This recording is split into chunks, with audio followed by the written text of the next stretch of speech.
Conference of the United Nations on International Organization is now convened. The United States and the Soviet Union are now among the chief artisans of the new international order.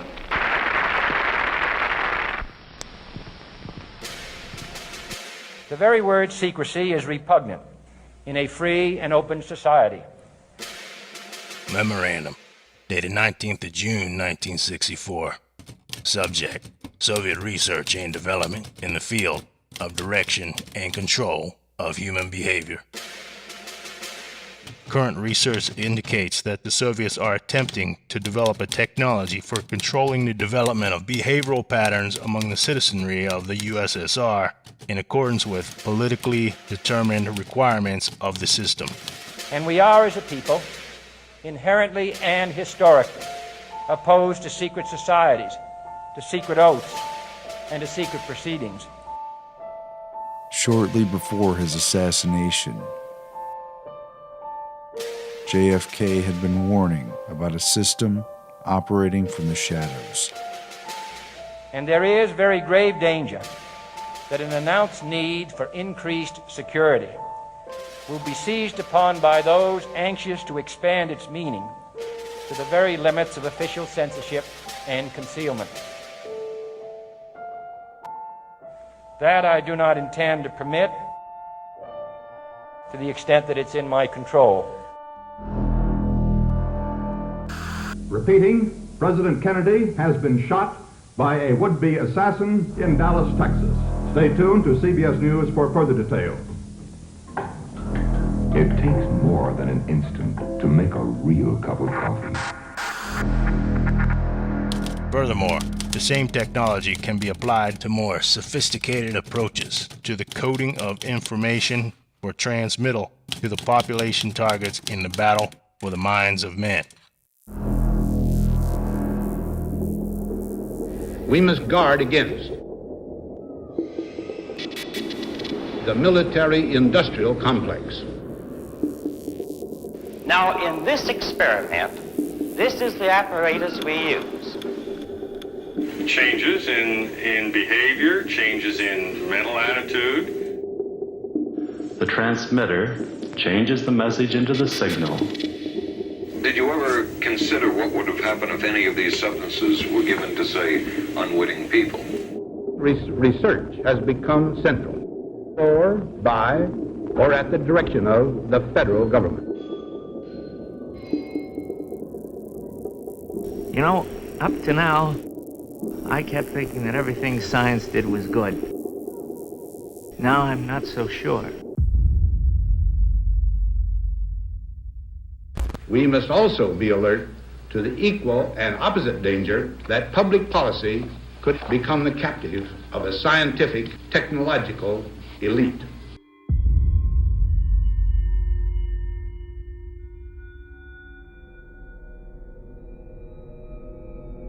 On April 13, 1953, newly appointed CIA Director Allen Dulles signed off on MKUltra, the CIA's top-secret mind control project.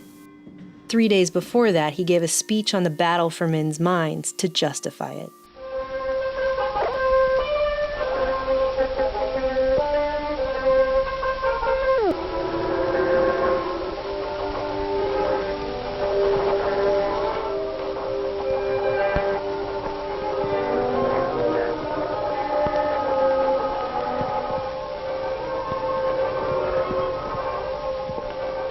For Dulles, it was a missive into a newly declared battle for the minds of men, and would come just weeks after he became CIA director, as a countermeasure to Soviet, quote, brainwashing.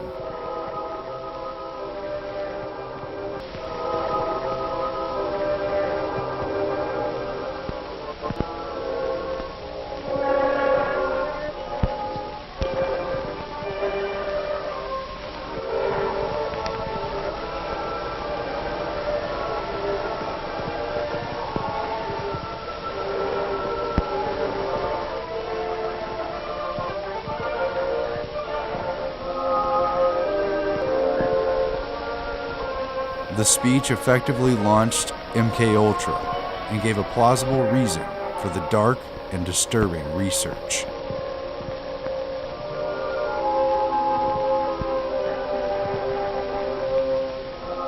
Dulles would sign the memo, creating the CIA's most notorious secret research project just 3 days later, and ironically only a few weeks after the death of Stalin, who had ruled Soviet Russia for 25 years with an iron fist.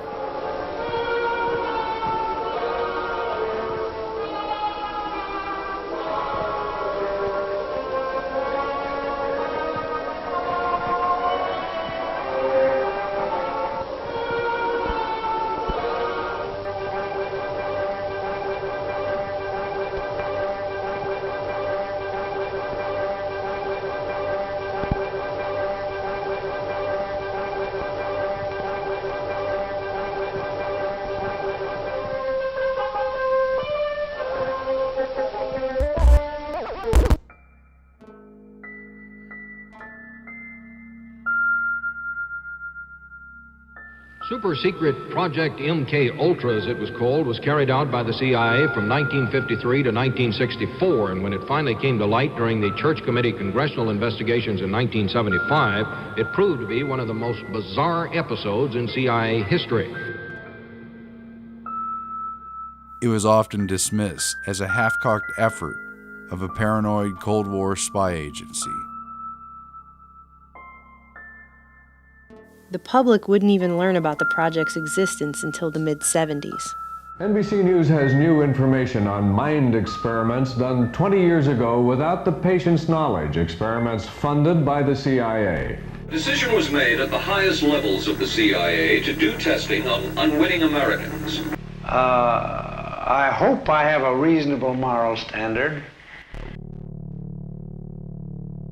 MK was a cryptogram for the Office of Technical Service under the CIA's clandestine Science and Technology Division. The huge experimental endeavor would weaponize science and psychology under more than 140 sub-projects.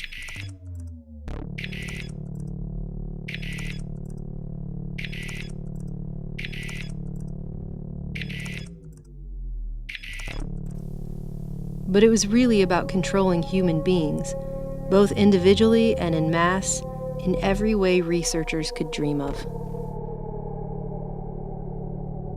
The initiation of MK Ultra would weaponize the techniques explored by big science, which for many decades had been funded and promoted by the Rockefeller, Carnegie, and Ford foundations, while the general public remains largely ignorant of the sinister experiments taking place under taxpayer funding and behind closed doors.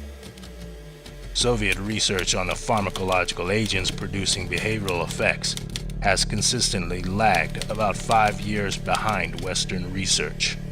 They have been interested in such research, however, and are now pursuing research on such chemicals as LSD-25, amphetamines, tranquilizers, hypnotics, and similar materials. Among other things, investigators found the CIA had been testing the drug LSD on unsuspecting humans. One man given the drug committed suicide. The committee was never... MK Ultra would mostly be remembered for its drug experiments. I'm going to give you this cup that contains lysergic acid 100 microgram.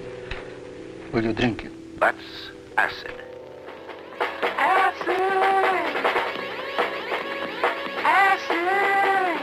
Characterized by hallucinations, illusions, distortions of perception and thinking. John Gittinger, recently retired chief psychologist for the CIA. We could disable a whole city by putting a very small amount in a water supply. Everything from prostitution studies to poisons to top secret weapons like the heart attack gun grabbed headlines with sensational accounts of the CIA's sketchy techniques. Have you brought with you some of those devices which would have enabled the CIA to use this poison for, we have indeed, for killing people?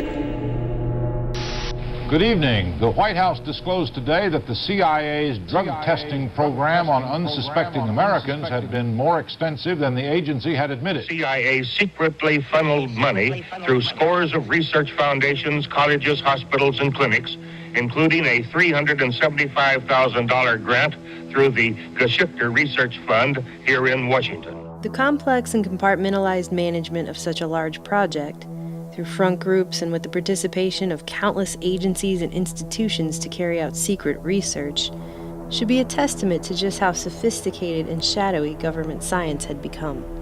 Their names of doctors, their names of officials, their names of former and present CIA officials who were involved, names of hospitals, and depending on how you treat it, it could be sensational. Dr. Sidney Gottlieb, the man in the center, was the CIA's chief chemist and in charge of Project MK-Ultra.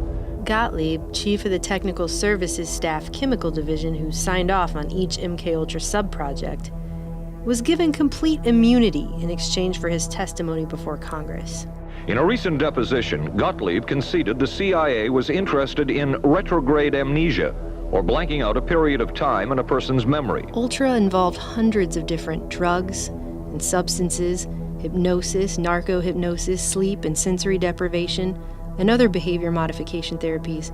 This information indicates the CIA was interested in learning how to erase memory. They are former patients, part of a CIA-funded experiment, MK-Ultra. I've heard that it was the most brutal program under MK-Ultra. Like they had complete control over me. Tens of thousands of people across North America and the world were involved in these experiments. Drug testing on American citizens was more widespread than previously believed. They included experiments secretly involving hospitals testing drugs on terminal cancer patients and enlisting prisons to experiment on criminal sexual psychopaths. Military soldiers, civilians, inmates, hospital patients, and even children, without regard to consent. It is doubtful that any meaningful form of consent is involved in this case.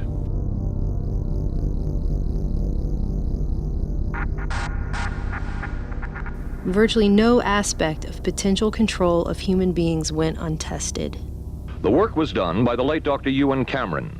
It involved extensive use of potentially dangerous drugs, excessive electric shock treatment, and endless tape-recorded messages to sleeping patients.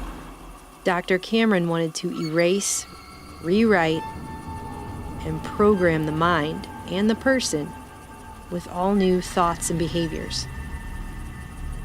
And he used CIA and Rockefeller Foundation funding to do it. Cameron wrote, this was the way to make direct, controlled changes in personality. Is that what you were interested in?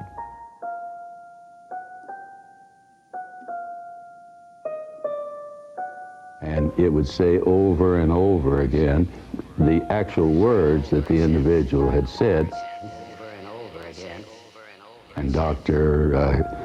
Cameron's idea apparently was that if somebody listened to this long enough, that it would represent some kind of a breakdown, and a breakdown in a psychotherapeutic sense. Some heard the same message 250,000 times. MK-Ultra itself had 149 sub-projects, at least that we know about. You see, in 1972, after President Nixon fired CIA Director Richard Helms, he ordered the destruction of all MK-Ultra documents. The committee was never able to determine the full scope of the program, since one-time CIA Director Richard Helms acknowledged that the program's records were destroyed in 1973 to avoid embarrassment. It's only due to a clerical error that 7 boxes of financial records were spared, which were later released via FOIA request in 1977. Because of this, the public will never fully know how far MK-Ultra truly went. As this 1952 CIA memo says, the aim is controlling an individual to the point where he will do our bidding against his will, and even against such fundamental laws of nature as self-preservation. The CIA files that were made public were referred to in testimony by participants in the project, such as Dr. Charles Geschichter and Dr. Robert Lashbrook, as, quote, boilerplates. Cover files that Dr. Geschichter noted were not worth the paper they were printed on. So while we'll never truly know the particulars of the MK-Ultra sub-projects, what we can gather from these so-called boilerplate cover files is bad enough. The CIA did have a great interest in amnesia. Subproject 23 tested the effects of certain drugs on the central nervous systems of terminally ill cancer patients. Subproject 87 talked about purification of extremely high-potency allergens with, quote, greater potentiality. Subproject 115 studied the mentally disturbed and their environment to gain further insight into influencing human behavior. Subproject 40 investigated the feasibility of aerosols to deliver various psychochemicals of interest to the CIA on non-psychotic humans. Subproject 128 tested a method of rapid hypnotic induction, while Subproject 138 involved body antennas, personal tagging, radiant energy measurement, and remote polygraphs. But the most promising means of mind control would be largely downplayed, both in the hearings and the media. Dr. McNulty says he finds it despicable for a democracy not to ask an institution if they want to be involved in such an activity. Perhaps, he added, the plus of a democracy is eventually we learn about everything. Not everything. At no time has the CIA engaged in any political activity or any intelligence activity that was not approved at the highest level.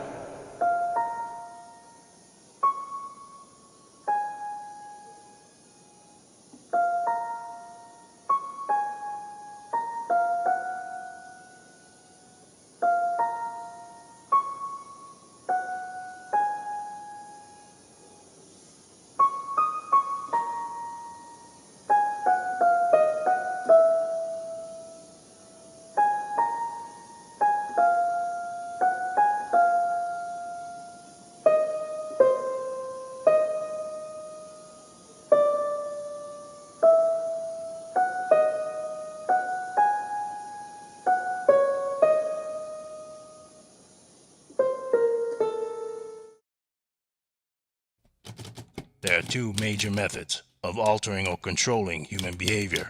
The first is psychological, the second, pharmacological. Neither method would be very effective for single individuals on a long-term basis.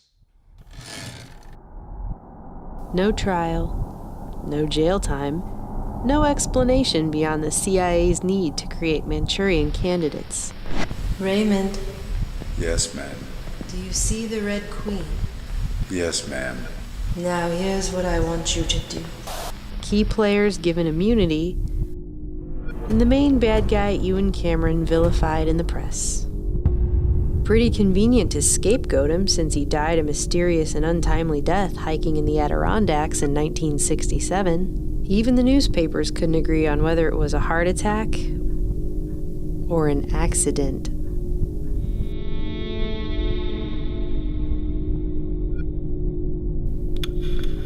No one knew that some of the men directly involved were the most well-respected and celebrated names published in leading scientific journals and defining the fields of psychology, psychiatry, and neurology. Men who simply went on treating patients as if nothing ever happened.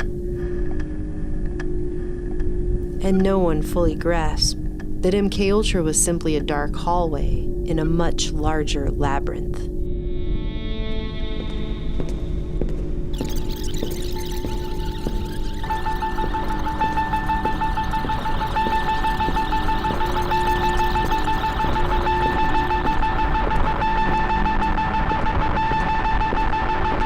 Ewan Cameron didn't work in a vacuum. Alan Dulles and Ewan Cameron were acquaintances who crossed paths in their OSS days as psychology increasingly affected warfare. Cameron was on the medical panel for Nuremberg and assessed Rudolf Hess after he claimed amnesia. And that the only defect from which he is suffering is forgetfulness about what happened before he flew to England. The Rockefeller Foundation had provided more than $150,000 to establish McGill's new psychiatry department, which Cameron would head at the newly created Allen Memorial Institute, built inside of Canadian shipping magnate Sir Hugh Allen's Ravenscrag Castle, the most historically elite building in Montreal. Cameron would draw from his distinguished colleagues at McGill. Using sensory deprivation, electroshock treatment, deep sleep therapy, and tape loops to erase memories and break down personalities. In a paper published in the 1956 American Journal of Psychiatry, Cameron referred to the technique he called psychic driving as, quote, analogous to the breakdown of the individual under continuous interrogation. Seeking recognition, Cameron hoped to earn a Nobel Prize for automating psychiatry. Only 3 sources were cited in his work, the first being himself and another being Donald Hebb. With the influence of his connections, Cameron rose to prominence, becoming the president of the Canadian, American, and World Psychiatric Associations, along with numerous other influential groups. He was widely acknowledged as a leader in the entire field, until he wasn't. What a fine line there was between the work of a madman exposed in the worst of the files released on MKUltra and the respected and admired work of his closest colleagues at McGill, who even today are celebrated as the greatest Canadian minds of science. But you and Cameron didn't work in a vacuum.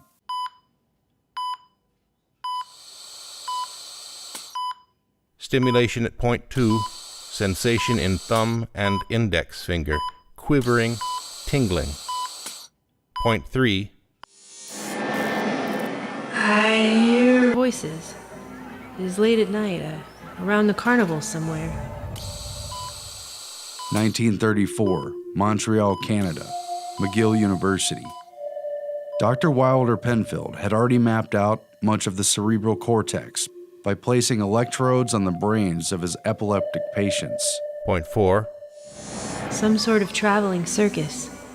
I just saw lots of big wagons that they used to haul animals in.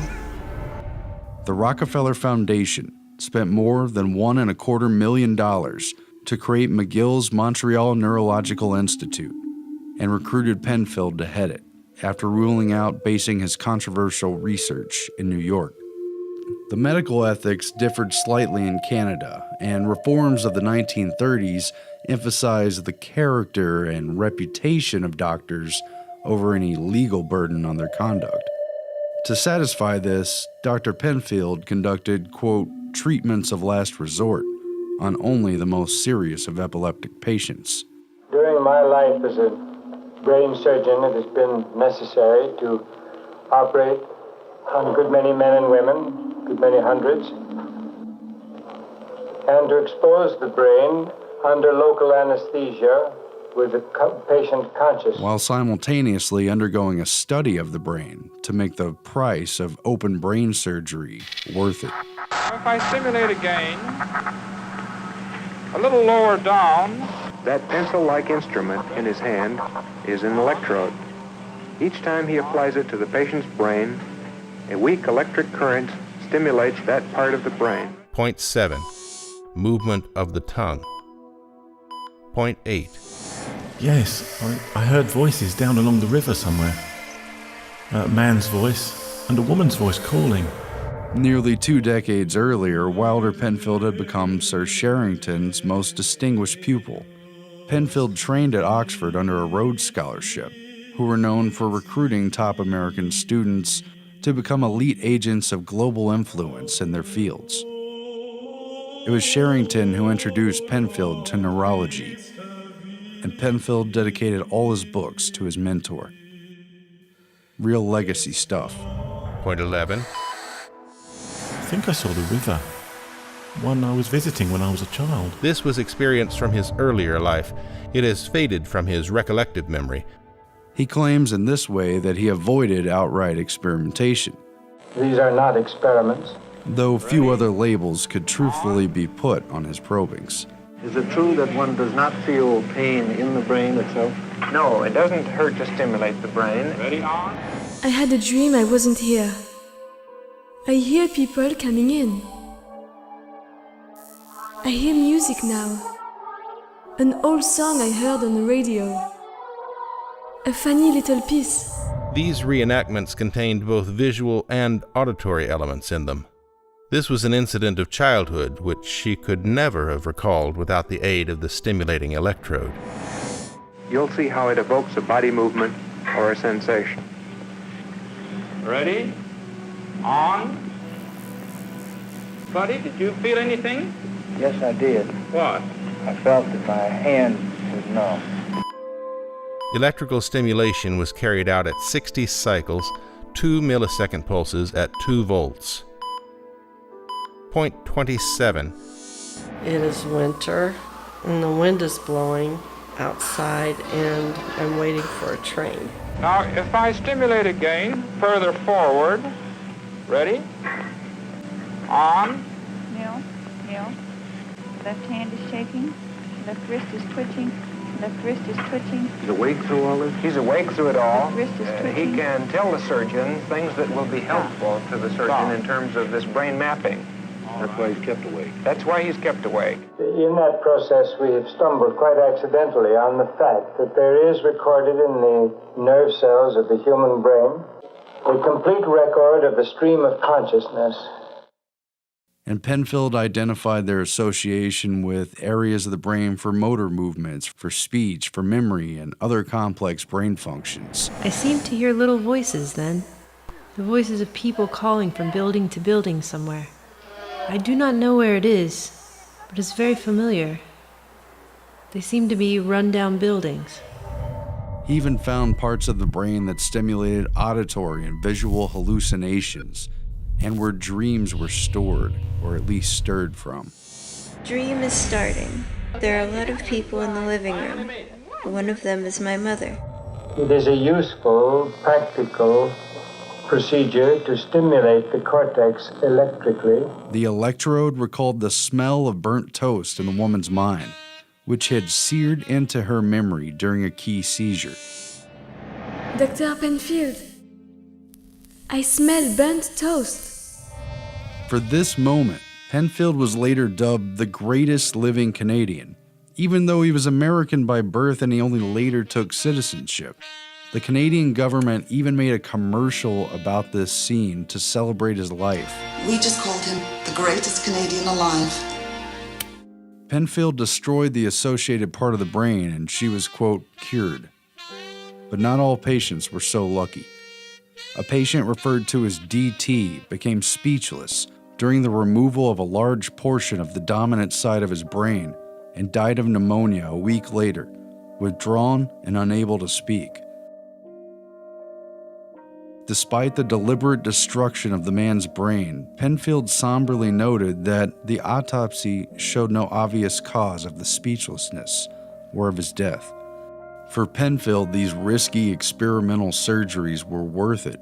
He was creating what was known as the homunculus, a veritable map for the outer cortex, and a code towards understanding the inner workings of the brain. Under Penfield, McGill became a gravity, a central focal point for future research to orbit around. Not so much for the cure of brain diseases like epilepsy, though that too would move forward, but in the quiet conspiracy of brain doctors and their patrons who would become determined to identify the buttons of the brain and push them for shadowy agencies of the government. In the trenches of neurophysiological control was Donald Olding Hebb, a Canadian who started at McGill in education, left finding influence in experimental psychologist behaviorist Carl Lashley. Hebb returned to McGill in 1937 under a Rockefeller Fellowship to work with Dr. Penfield. Penfield's homunculus provided Hebb with a map to behavior inside the functions of the brain. By the time he published his seminal 1949 work, The Organization of Behavior, he'd spent more than a decade and a half studying learning. Learning in the neurological sense of actions in the brain, and learning in the sense of conditioned behavior. The brain, a pulpy mass of cells and fibers. Bonding, imprinting, and early experiences had a huge influence in the development of personality and could be used to predict future behavior as well. We have to learn through our own past behavior the significance of the impressions our sense organs bring to us. And if it were true in primates and other higher animals, it may also be true in humans. Donald Hebb was placed at the head of McGill's psychology department. The work at McGill provided a new blueprint for conquerors of the mind to follow, and the military and national security agencies wasted no time in seizing upon its dark potential. In June 1951, a clandestine meeting on MKUltra precursor projects Bluebird and Artichoke was convened at the Ritz-Carlton Hotel in Montreal to coordinate what else? Mind control research. Professor Donald Hebb, who had been secretly placed at the head of behavioral research for Canada's Defense Research Board, was a key participant, along with 2 Americans identified in meeting notes simply as CIA. Dr. Hebb provided an approach to the military application of confessions, interrogations, and the use of psychological coercion to change one's beliefs and values that was based around sensory deprivation, the simplest path to intervention in an individual mind. Hebb proposed that, quote, cutting off all sensory stimulation, the individual could be led into a situation whereby ideas, etc. might be implanted, that a mind plucked from reality through shutting off the senses could be easily softened, remolded, or even shattered. The psychological aspects of behavior control would include not only conditioning by repetition and training, but such things as hypnosis, deprivation, isolation, manipulation of guilt feelings, subtle or overt threats, social pressure, and so on. Tests are being conducted in Canada. He quickly received ample funding from the Canadian government, a CIA front group, and foundations like the Rockefeller and Ford Foundations to test out his sensory deprivation theories on graduate student volunteers at McGill. Looks to me like he's been in an accident. No, this is an experiment that took place at McGill University. Students volunteered to participate in this study of human behavior under extreme and prolonged monotony. They were isolated and immobilized in a small lit cubicle, their arms placed in large cardboard tubes up to the fingertips, with light-diffusing goggles placed over their eyes. The little rooms were soundproof except for constant white noise generated by a small air conditioner. These conditions continued 24 hours a day, even at mealtimes. It didn't take long for the subjects in Hebb's black box to break down. With Hebb writing of one man, the subject's very identity had begun to disintegrate. The extreme sensory deprivation of Hebb's experiment proved blatantly devastating. Few of the volunteers could take it for more than 2 or 3 days. It was impossible for most of these students to take it for more than 24 or 48 hours. At least 4 participants in Hebb's experiment openly referred to it as torture. The monotony from a lack of sensory stimulation amounted to much more than mere boredom. It unveiled a mind that lost complete touch with reality when it fell out of contact with it. The psychologist D.O. Hebb and his associates who conducted these experiments found that deprived of ordinary, everyday sensory experiences, the subjects began to lose touch with reality. Dr. Hebb discovered a clear threshold at which a man's mind, any mind, would break down within a matter of days. Many participants hallucinated within just 48 hours. Those who stuck it out began to see things, hear things. Some felt their heads had become disconnected from their body. Others felt they had 2 bodies. One claimed he saw purposeful squirrels marching with sacks over their shoulders, while another claimed he'd been attacked by pellets fired from a miniature rocket ship. Hebb and his researchers concluded a changing sensory environment seems essential for human beings, noting that without it, a major breakdown in thought processes akin to a psychotic break could be quickly achieved in just a few simple, inexpensive steps. They had also discovered that a total lack of sensory stimuli made a person highly suggestible, with long-lasting effects. Not only were Hebb and his team able to make their subjects believe in ghosts, poltergeists, and outlandish stories after spending time in sensory deprivation isolation. But even weeks later, many of them retain their fear of the paranormal, often in spite of their previous beliefs. The implications for brainwashing, indoctrination, and re-education were staggering. Although the Canadian government and intelligence agencies had classified Hebb's work, it leaked out through stories from the volunteers, raising questions in Congress in the mid-50s.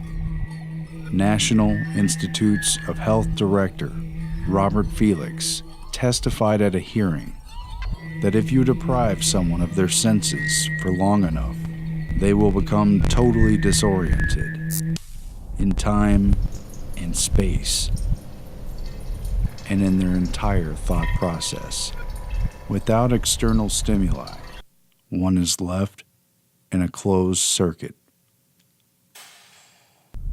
Thoughts will go round and round and round in an endless loop.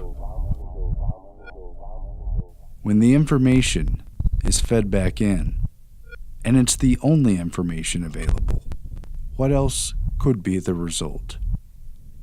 But that even nonsense would be a logical conclusion. When isolation is used as a weapon, Dr. Felix made clear,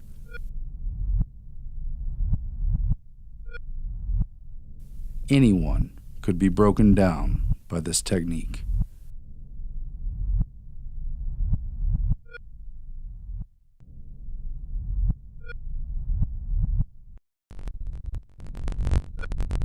In the coming years, Hebb and Pinfield were surrounded by MKUltra research at the epicenter of McGill neuroscience. The two trained numerous acolytes who would spread their influence in the field across the globe. One of them was Dr. Maitland Baldwin, a protege of Hebb and Pinfield's who also studied removal of the brain at McGill. Baldwin was known for his bizarre monkey experimentation, which involved giving LSD to monkeys after surgically removing portions of their brains. He also transplanted the head of one monkey onto the body of another, that kind of stuff. He not only continued Hebb's sensory deprivation experiments, but pushed them much, much farther, although he admitted that anything beyond 2 days would likely cause irreparable psychological damage, something Baldwin discovered while at the National Institute of Mental Health, when he placed an Army volunteer in a specially designed box and witnessed the man break down into heart-rending sobs before kicking his way out after just 40 hours. Baldwin felt certain that the cruel yet simple technique of sensory deprivation could break anybody. Regardless, authors Alfred McCoy, John Marks, and others have reported that Baldwin was quite willing to do terminal-type experiments in this area if the CIA would provide him with expendable subjects. History claims it was actually the CIA who declared Baldwin's proposal as immoral and inhumane. I hope I have a reasonable moral standard. Stopping it before he could begin, so he went ahead with monkeys instead. The results of his research remain classified to this day. Hebb had refused to go further in the interrogation experiments, and his funding was cut a year later. Hebb wrote to the Canadian Defense Board, expressing his frustration at doing the thankless work for the CIA while his research was suppressed and not allowed to be published. While the CIA turned to Hebb's colleague at McGill, Ewan Cameron, to continue the experimentation that Hebb had begun. Author Alfred McCoy claims that a lawsuit forced the Canadian government to admit Hebb's close ties with the CIA, including a 1963 briefing that coincided with the release of the agency's Kubark Manual, the counterintelligence interrogation and psychological torture manual based largely on Hebb's findings, in addition to granting Hebb a special CIA security clearance in 1964. Ultimately, Hebb, a respected university figure, was willing to go only so far with his debilitating research.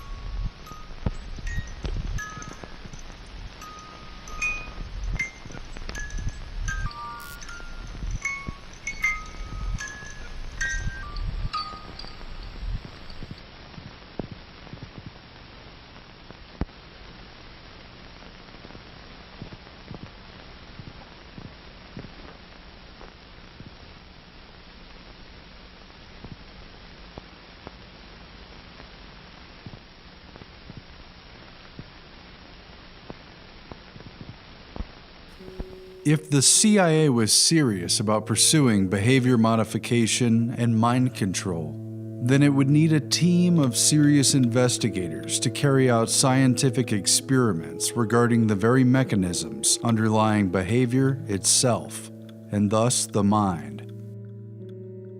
And the essential question, is man programmable like a machine? Like a machine? Like a machine? In watching an electronic data processing system in operation, you are struck by how few people are involved. This impression is misleading. There are more people behind the scenes than first meets the eye. During the early 1950s, Dr. Hebb had taken part in the CIA's top-secret Project Bluebird, which aimed to develop techniques to get people to, quote, sing like a bluebird, even against their own will. As experimentation continued, Bluebird quickly evolved into Project Artichoke, which in turn evolved into what would become MK Ultra, and subsequent covert projects thereafter. But covert, organized scientific research had already begun years earlier under the auspices of government committees and private foundations leading up to World War II.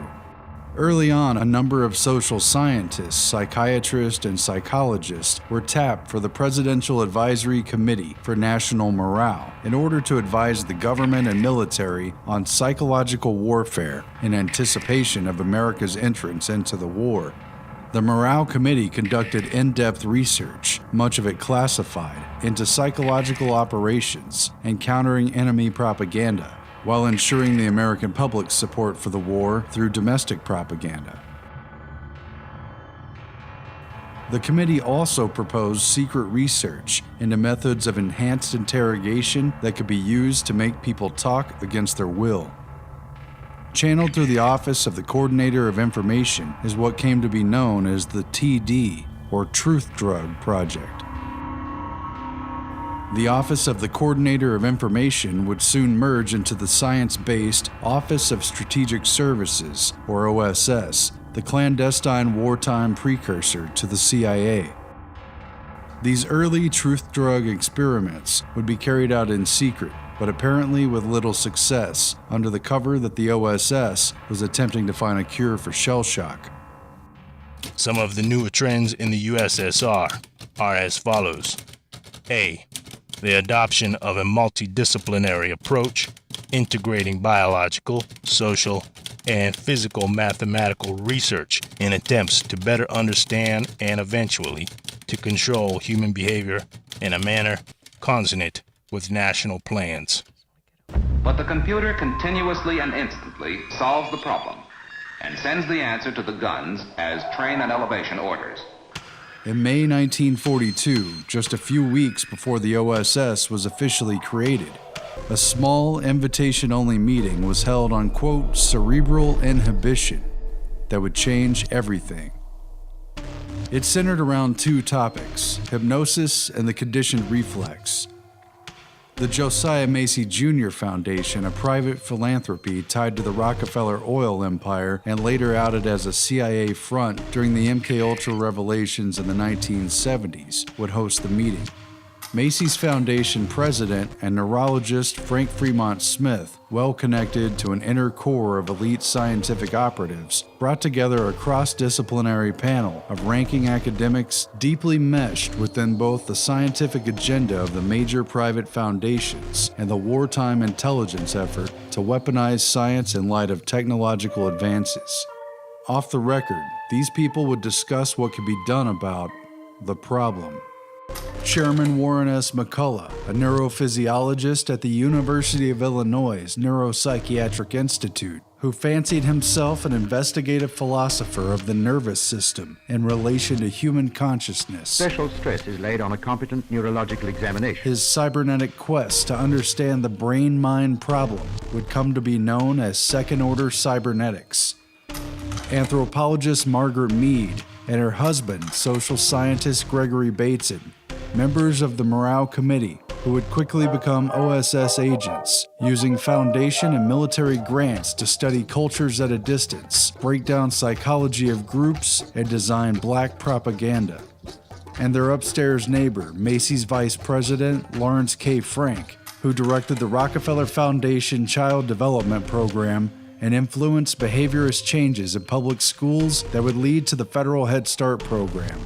Physiologist Arturo Rosenbluth of Mexico City, who studied homeostasis and biological organisms under frequent Macy's Foundation collaborator Walter B. Cannon. Rosenbluth's work with math prodigy Norbert Wiener was now on the verge of a breakthrough that would alter our society forever. And psychoanalyst Lawrence Kuby, another member of the Morale Committee who would carry out unethical truth drug research for the OSS alongside future MKUltra contractor George Hunter White. This man worked on some of these programs. He would write of his work, "It was fun, fun, fun." Kuby would later reflect on his experiments on prisoners with White, writing, "I look back fondly on those days.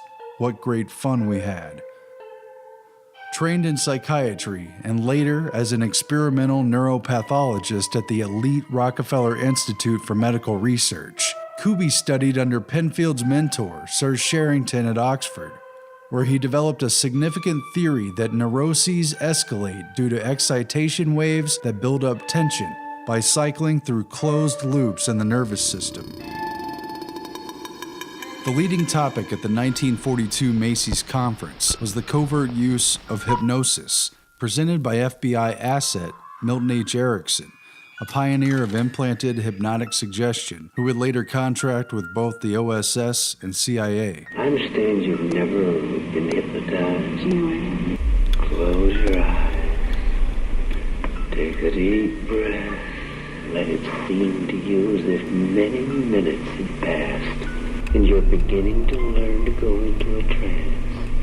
That's right. That's right. I want you to go deeper and deeper into the trance. Though there are no published records from this meeting, psychologist Lawrence Kuby, a key member of the Macy's Conference, wrote about their work together in his 1939 paper on experimental neurosis in man, where he explains how Erickson is able to implant false memories and hypnotic commands into subjects who later display the fearful symptoms of neurosis. Kuby describes how, quote, psychotic emotional storms could be triggered on command by hypnotic cues. And you do not know the answer to that question consciously. And an OSS plot to send coded messages through hypnotized couriers. You can ask a subject to develop an amnesia for certain experiences, or certain classes of experiences, for certain attitudes, for certain learnings. Because in the hypnotic trance, then you need merely to direct the ideas to which the subject is to respond. Your unconscious mind can forget about it, you know. All you have to do is let things happen. Hypnosis rolled over into the group's second presentation on the conditioned reflex, presented by psychologist Howard Liddell, who established Cornell University's Behavior Farm Laboratory, where irrational stimulus and response patterns were found to trigger artificial neurosis in sheep and other animals. A devotee of Russian physiologist Ivan Pavlov, Howard Liddell used the techniques of conditioned response that Pavlov had developed. I'm myself somewhat of a disciple of Pavlov. To study the conditions between the central nervous system and emotions.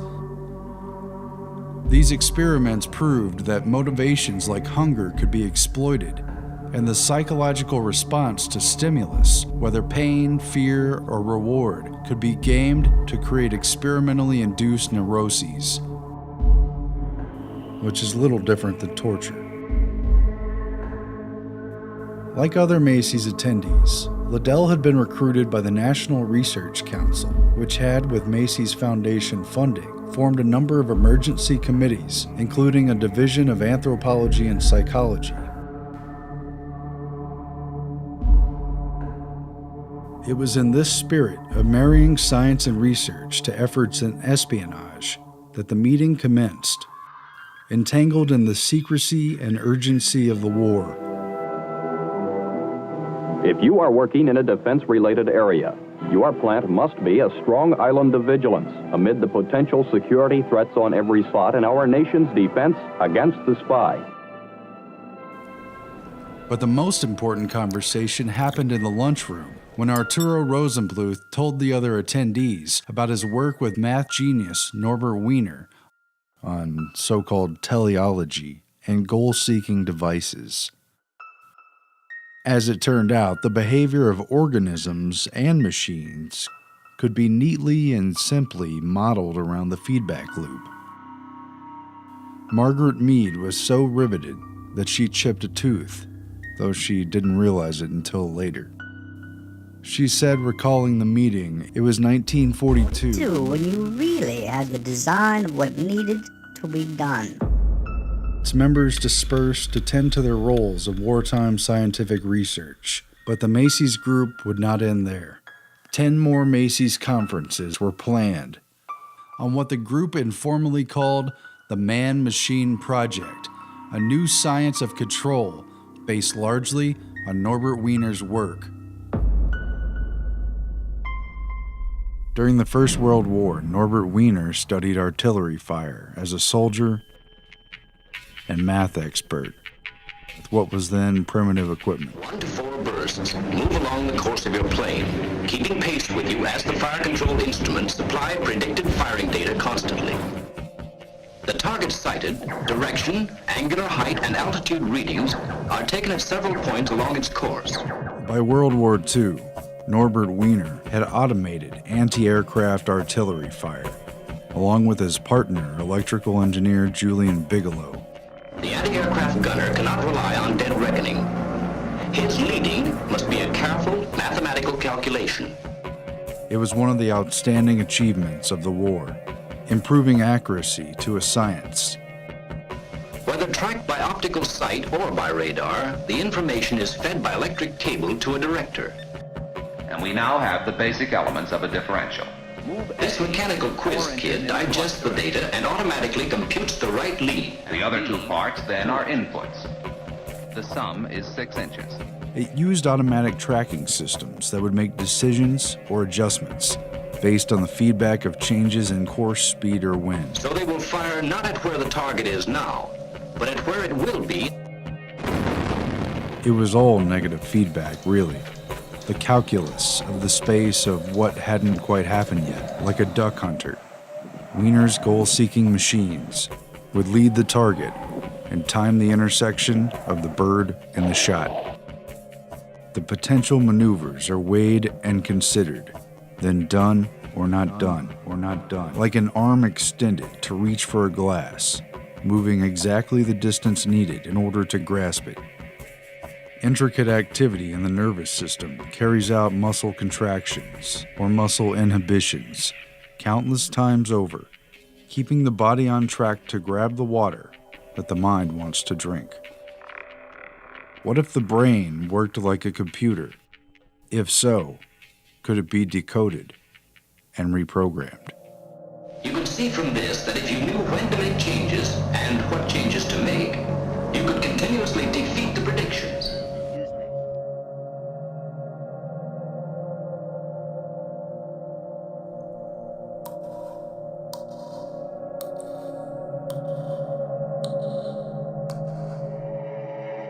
This rotund and notoriously absent-minded genius had constructed a formula for what he termed cybernetics, a phrase he had coined out of the Greek word kybernetes, or steersman.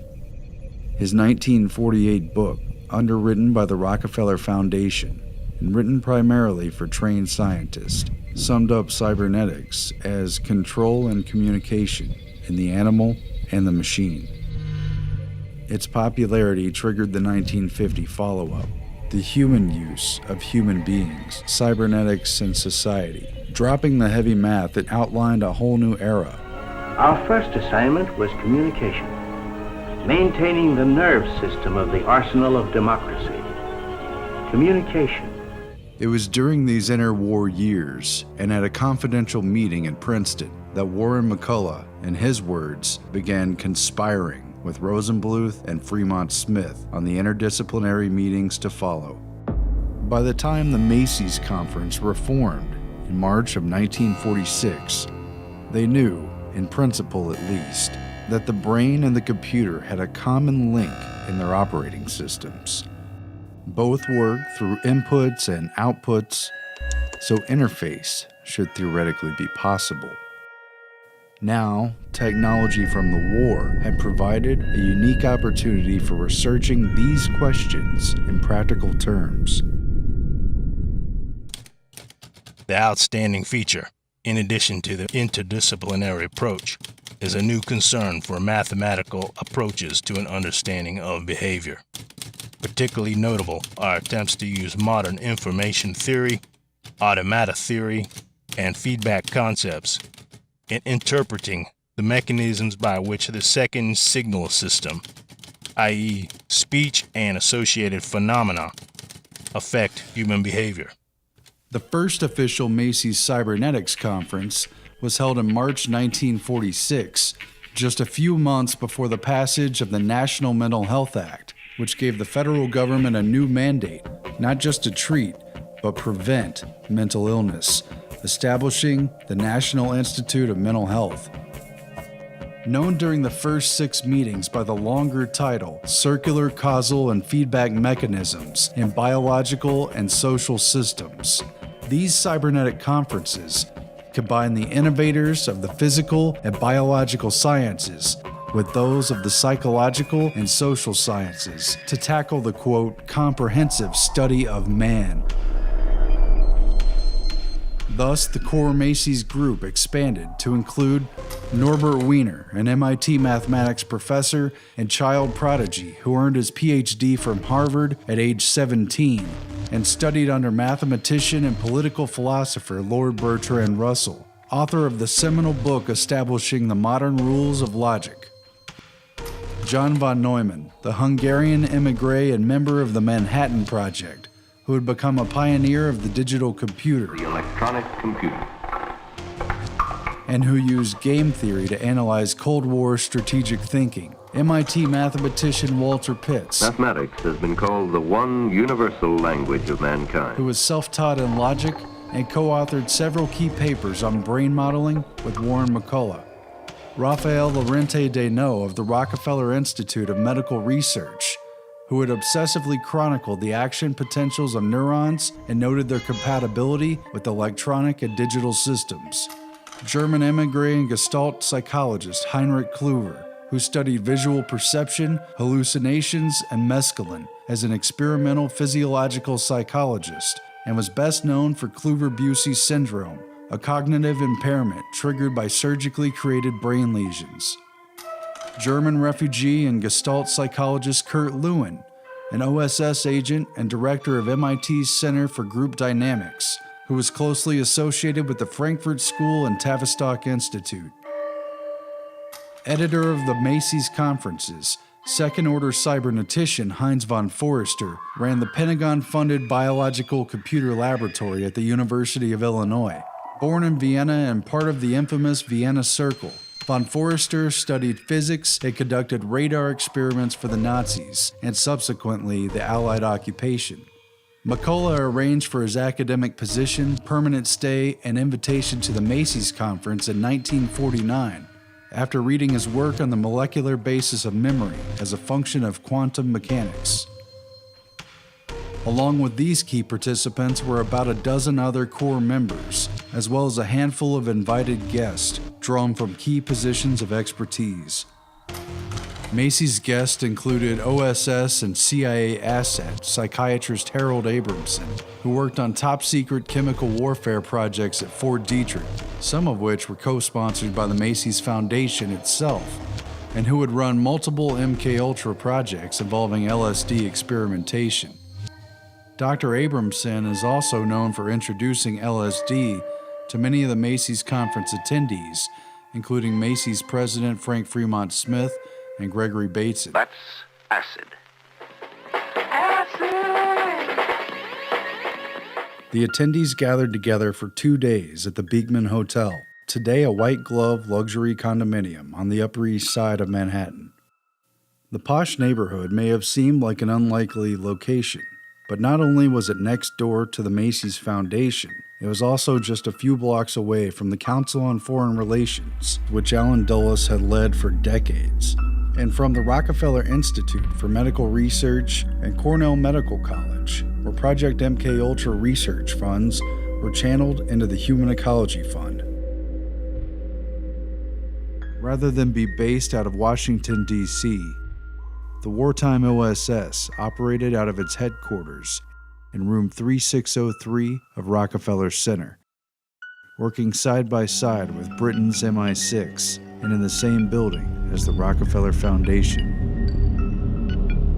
This machine has stored program, and that is the thing which makes the computer revolution possible. John von Neumann took the stage to update everyone on the progress of the digital computer during the war.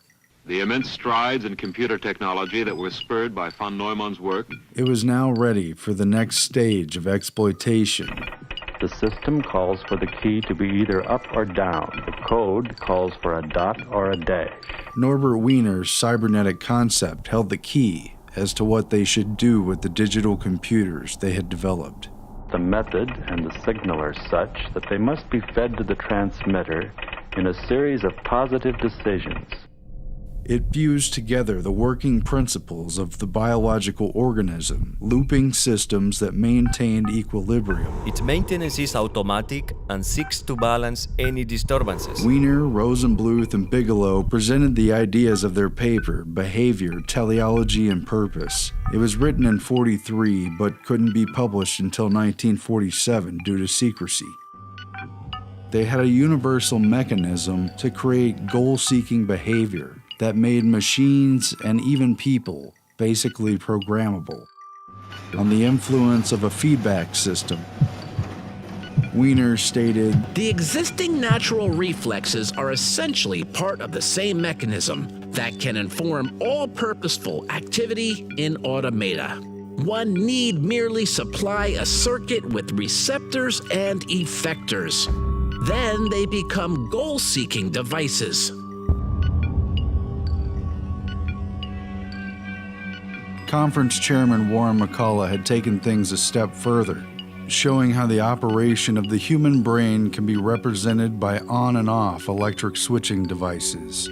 It is stop or go, on or off, one or none. His 1943 paper with Walter Pitts on the logical calculus of neuronal activity introduced the concept of the neural net and showed how the communication of neurons could be modeled by a digital computer. The mind, in contradistinction to brain and behavior, emerged in the 1950s as a legitimate object of experimental research. The neural nets project of McCullough and Pitts spearheaded this cognitivist turn in the 1940s. Science of mind thus became a science of signals based on binary logic. Neural nets bridge the gulf between body and mind, matter and form.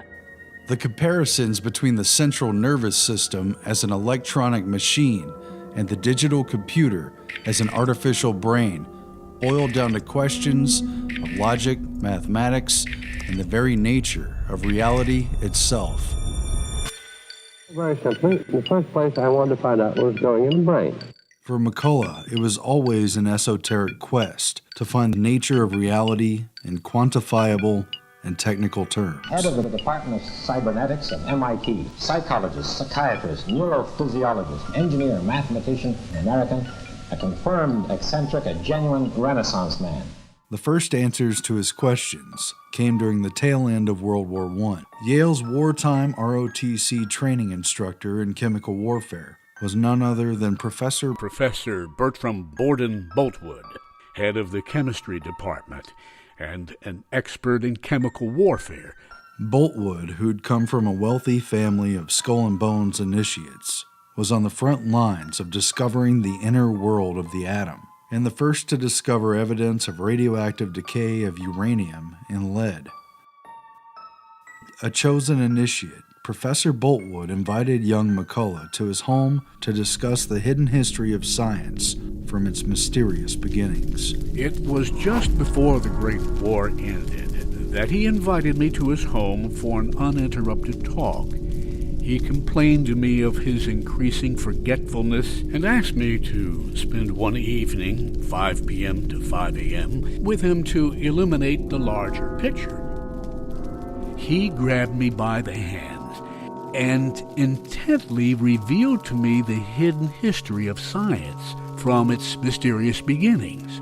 Knowledge was passed down through the centuries and closely guarded by the initiates. Between ancient Egypt, Mesopotamia, the Phoenicians, Babylonia, and beyond. All shared the mysterious keys to governing early civilizations. Cybernetic at heart, these inherited secrets fueled the minds of the ancient philosophers and mathematicians. And thereafter, priest classes, secret societies, and elite organizations of learned men. After summing up this history of scientific progress, he paused. The room went silent.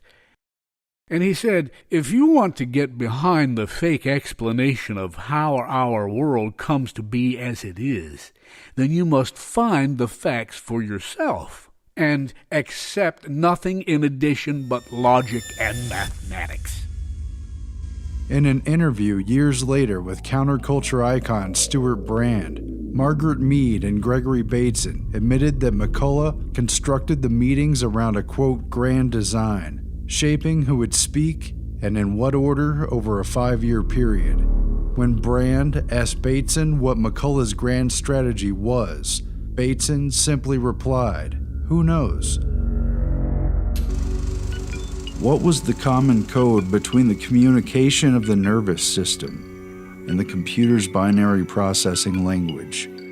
They wanted to show the effect of the physical world on the mind in statistical terms with data. Input, output. Eventually, all the entities will sync to the dominant, whichever is making the most accurate and reliable long-term decisions, whoever is setting the pace and the trends, which could carry out any number of simultaneous calculations and feed back into the mental loop.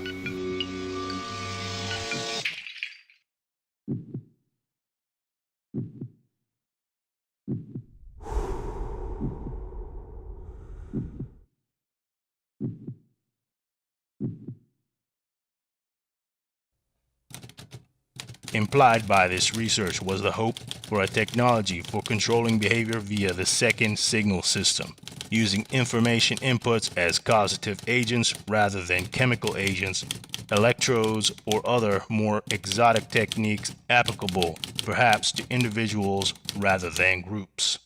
See, this new trend, observed in the early post-Stalin period, continues. By 1960, the word cybernetics was used by the Soviets to designate this new trend. This new science is considered by some as the key to understanding the human brain and the product of its functioning, psychic activity and personality, to the development of means for controlling it, and to ways for molding the character of the new communist man. The airborne computer is no longer a theory, nor an experiment. It's a fact. Tested, functioning, practical, and restricted. It has gone into production under the label brain. Macy's was meshing the power of language, communication, and the symbolic exchange of information with the biological modes of control, sowing seeds in 1,000 directions. A psychologist was involved in this experiment, along with a biophysicist and a physiologist. This was the birth of personal computers, robotics, satellites, and artificial intelligence. From the very beginning, models created in the digital computer of the brain were also inversely symbolic of the mechanization of the mind, which might one day be conquered one neuron at a time. As he finds the correct path, he registers the information in his memory. Theseus is an electrically controlled mouse. He has the ability to solve problems by trial and error means and then remember the solution. And something perhaps akin to a brain. a counterpart to Macy's. The Ratio Club was formed in 1949 in the UK. McCullough gave the keynote at the first meeting. Alan Turing, W. Ross Ashby, Gray Walter, and Donald McKay were among its most important members. Now meet Dr. Gray Walter of Bristol. His mechanical tortoise has an electronic brain which functions like the human mind, sensitive to both light and touch. Dr. Walter says that his electronic toys work exactly as though they have a simple two-cell nervous system, and that with more cells they could do many more tricks. But Gray Walter was more deeply involved in the study of brainwave activity itself. Present-day radio and television techniques afford an opportunity to probe into the brain. Mapping the relaxed states of mind characterized by alpha waves, and Walter was the first to experimentally produce changes in brain waves through the use of flickering light. Now I'm going to flash a bright light at you. Keep your eyes closed, and please try not to move. That's good. Gray Walter had also worked closely with Norbert Wiener, introducing him in the early 30s to the then mysterious field of brainwave interpretation. For each stimulus to a sense organ starts not one, but a train of impulses which are easily followed electrically with a cathode ray or other oscillograph. The discussion began at von Neumann's request, a conversation about consciousness as to whether there is an anatomical substrate for what has everybody knowing things. Von Bonnen held it was probably not cerebral cortex that determined awareness, but more likely something in the midbrain, and I suggested the importance of the thalamus. Fremont Smith went into the different degrees of consciousness from full attention through twilight states to sleep and hysterical amnesias. Molly Harrower described the stimulation of the cortex she witnessed under Dr. Penfield, which did not disturb the patients, yet threw them into a panic when stimulation caused vocalization resembling speech. The distinction between consciousness and awareness. Members of the Macy's conferences, including Frank Fremont Smith, Margaret Mead, Clyde Kluckholm, Henry W. Brosen, and Molly Harrower, also sat on the governing board of the International Committee on Mental Hygiene. Oh my God. Oh no, don't let them take me in there. Headed by John Rawlings Rees, creator of the Rockefeller Foundation-funded Tavistock Institute and the British Army's chief psych warfare expert during World War II. Mental hygiene went global, and a massive conference was convened in London in 1948. Can serve as a springboard for more meaningful discussion and think about the nature of the problem. To mold the post-war New World man, starting inside his own head. Because it enables the individual to fit into an orderly system. Being a member of an organized group offers a basis for emotional stability to every man. Heavily funded by the British and American governments and the private philanthropic foundations, it almost seemed like a global Manhattan Project for the mind was kicking off. But we all have our problems. You've got to pull yourself together, and this will all work out all right. It culminated in a report authored by the Cybernetics Conference members, Lawrence Frank and Margaret Mead, and was titled Mental Health and World Citizenship, which focused on the modifiability of man and all of his social institutions. They come from all sorts of homes, these patients, all kinds of backgrounds. But somewhere along the line, life became too much for them. Political, economic, legal, and religious. His family, his school, and his workplace. How wrong I was. Or no, not wrong, sick. And now that I'm well again, I can't help feeling just a little sad, the way you always do. In order to influence and change the world's behavior, one human being at a time. It stated, quote, "The sciences of man offer the hope of a new approach to the problem of war and a world community, and it is the ultimate goal of mental health to help men to live with their fellows in one world, so that men can live together in peace with each other. Reinforce shock treatment. Help Fred to draw away from his feelings of antagonism and suspicion and move closer to reality. Because of this, they determined, quote, the goal of mental health has been enlarged from a concern about the development of healthy personalities to the larger task of creating a healthy society. But whatever the mode of treatment, it's essential that it be supplemented by an atmosphere of security and calm. The effective hospital must always serve as a refuge for its patients, a place where they can live quietly during that period of reorientation in which they learn how to achieve a better adjustment to the world outside. Out of the conference, a supposedly scientific World Federation of Mental Health was established. John Rawlings Rees left the Tavistock Institute to become its first president, a seat that both Fremont Smith and Meade would later fill as well. The group's motto, borrowed from the UNESCO Constitution, was, quote, since wars begin in the minds of men, it is in the minds of men that the defenses of peace must be constructed. The problem became one of communication between man and machine, between machine and machine, between machine and man. There was a large military presence at the Macy's cybernetic meetings. Perhaps not surprising given how many contracts its core members had with Naval, Air Force, and Army research, all of which were later exposed as routine fronts for CIA endeavors. These meetings bring together field representatives, simulation data people with their background of environmental information, and military personnel, the ultimate users of the programs. The Office of Naval Research had its own branch for investigating physiological psychology, basically another name for cybernetics. Man, which we have put in between two already known machines. Man is a predictor and says, I shall continue to do whatever my last solution predicted will be right, so long as no detectable difference arises. I'm very curious to know just how far we can push this human operator. Would you please describe? In which part of the brain should they screw the spark plug? So we have the human operator surrounded on both sides by very precisely known mechanisms, and the question comes up, what kind of a machine have we placed in the middle? What kind of a machine is man?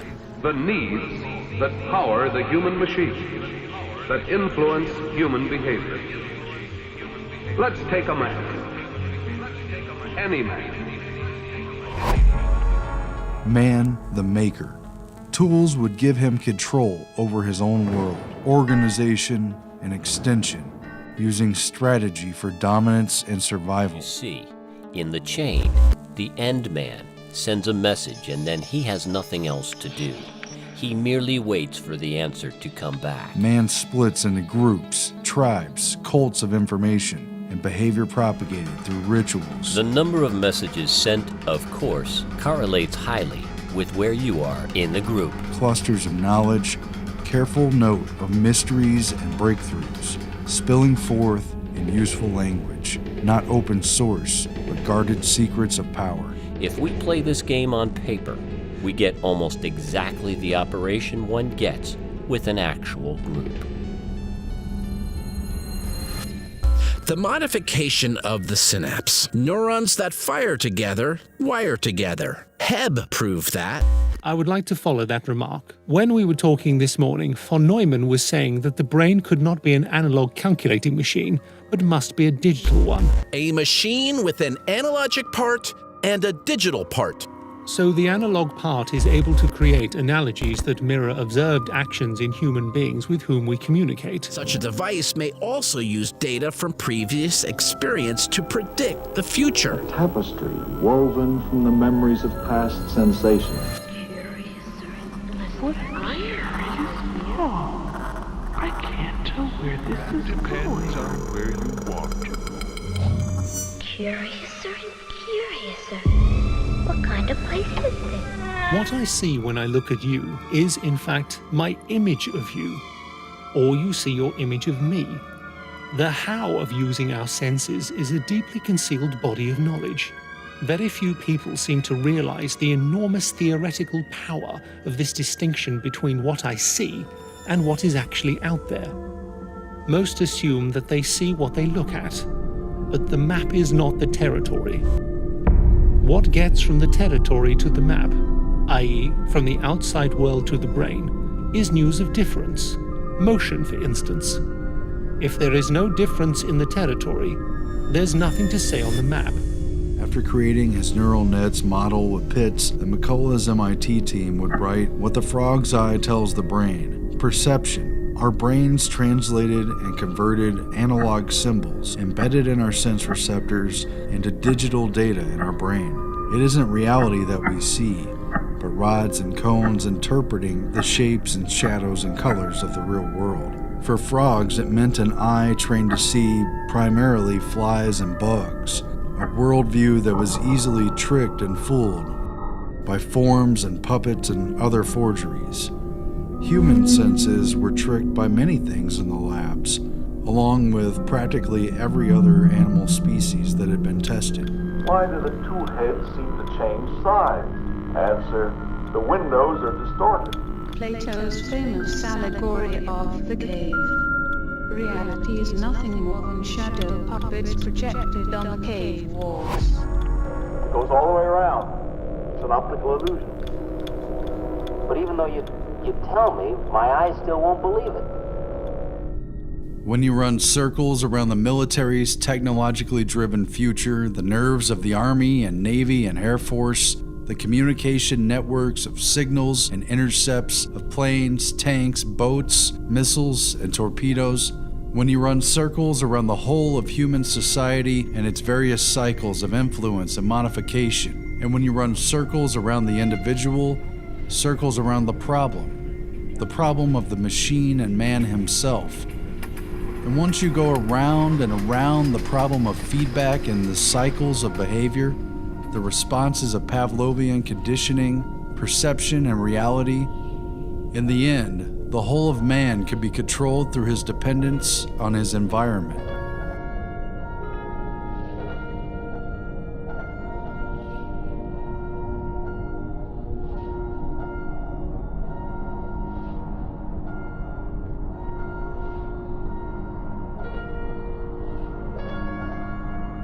Because the mind is contained within the brain-body mechanism, and thus isolated from the outside world, it is entirely dependent upon information derived from the senses. In other words, the mind is already contained within a natural matrix.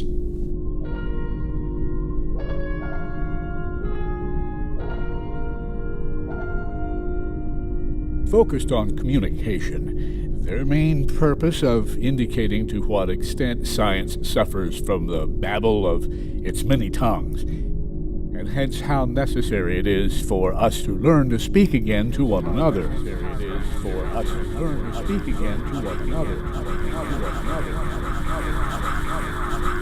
The transmitter previously those systems must operate message, channel, direct its function, on-off knowledge of ecological impulse transmitted constant feed or information back into the message and delivered to the destination. Many of the cybernetics members were now talking literally about constructing an artificial matrix. A matrix is supposed to give birth, not receive. And yet what I want to talk about is very definitely the birth of a matrix. The matrix has been a growing thing, getting more and more complex, wider and wider in its scope, and, I believe, more and more fertile as time has gone on. Pattern comes from pater, the father, a stamp. Then the papa is making again and again children of himself. What is complementary to pattern? It's a matrix. Look at the matrix which embeds. Yes. So everything is sitting in one big thing embedded in a matrix. As Alex Bavelis of MIT noted in his group dynamics studies, We are attempting now to describe the operation of a net in terms of the probability that there will be a message from A to B in a given time period. We plot the net as a matrix. We put ones where there is a link, and zeros where there is no direct link.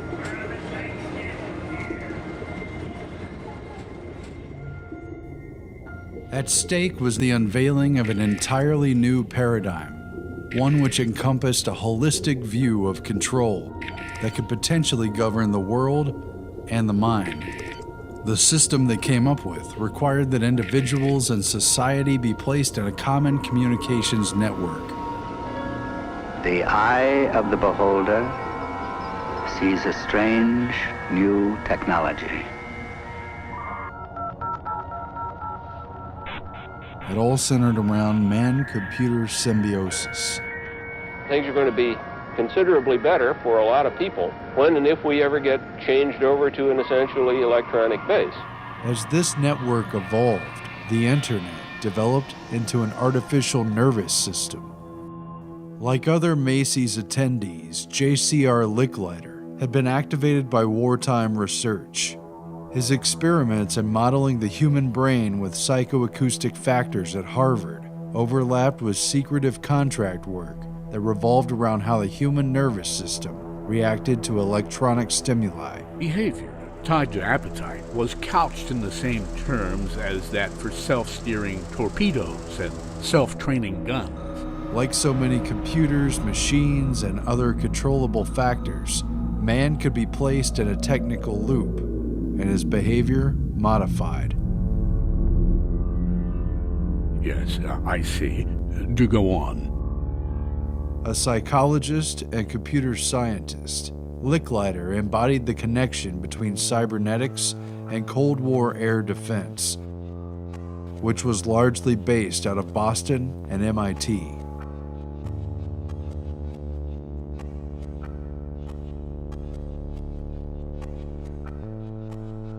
His presence at the 1950 Macy's Cybernetic meeting coincided with his move to MIT and the start of a pivotal but shadowy role in creating the militarized MIT Lincoln Laboratory, the SAGE radar network, and the DEW line, or Distant Early Warning Missile Defense System. A radar early warning line north. A system which relied upon the very command and control communication networks that Norbert Wiener and others at Macy's created. Ultimately, the nerves of the nation's defense were designed to operate like the human nervous system. And so, headquarters, United States Air Force, arrived at a command and control concept with data processing as its nerve center. Its basic function, to extend the useful capacity of man's brain. Switched to digital communication technology, aided and abetted by satellites. The melding of computers and communication. A fact which influenced Licklider's vision for a networked and interconnected society. And then to interconnect each of the computers to each other to form a fully connected network. That would eventually culminate in the DARPA-created ARPANET, the forerunner to the modern internet. Research now going on will someday permit a network user to log in. Will someday permit a network user to log in. Will someday permit a network user to log in. Will someday permit a network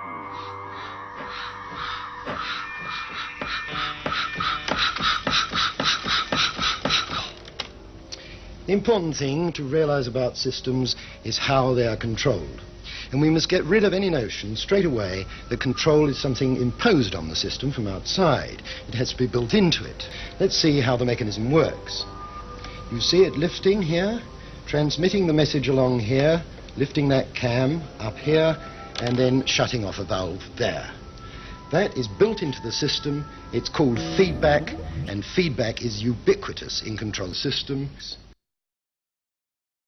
At this point, we realize that reality itself is not a fixed thing. As our nervous systems interpret the symbols and signals of familiar patterns and changes, continuously revising our image of the world. Thus, an artificial matrix is inherent, indeed unavoidable. These systems which are minds are circuits of cause and effect. They are cybernetic systems. For me, the system is man and environment. Man sought to control his own kind by way of understanding what governed his actions, starting with the neuron, base unit of mind-body communication. What is cybernetics? A railway train needs no steering gear. The forces required to correct for the buffetings of wind and way are supplied automatically by sideways reaction of the rails against the wheel flanges. A ship, lacking such implicit means of guidance, requires a helm, normally controlled by a helmsman. The Latin for helmsman is jubenator. The Greek, kybernetes. From the first comes our word cybernetics, la cybernetique, to denote the science of government. In the end, cybernetic modification of the human being makes information and its communication the key to control, making reality itself malleable, and our interaction with the technology at hand has created its own feedback derived from our interpreted reality.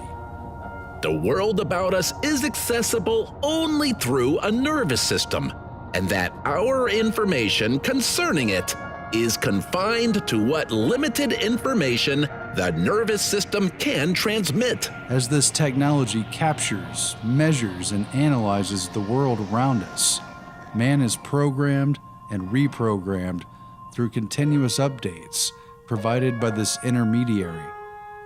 And conditioning comes with it, along with new reflexes. And, specifically, it is a recursive epistemology, and based upon recursiveness of cycles, returning all the time to bite their own beginnings.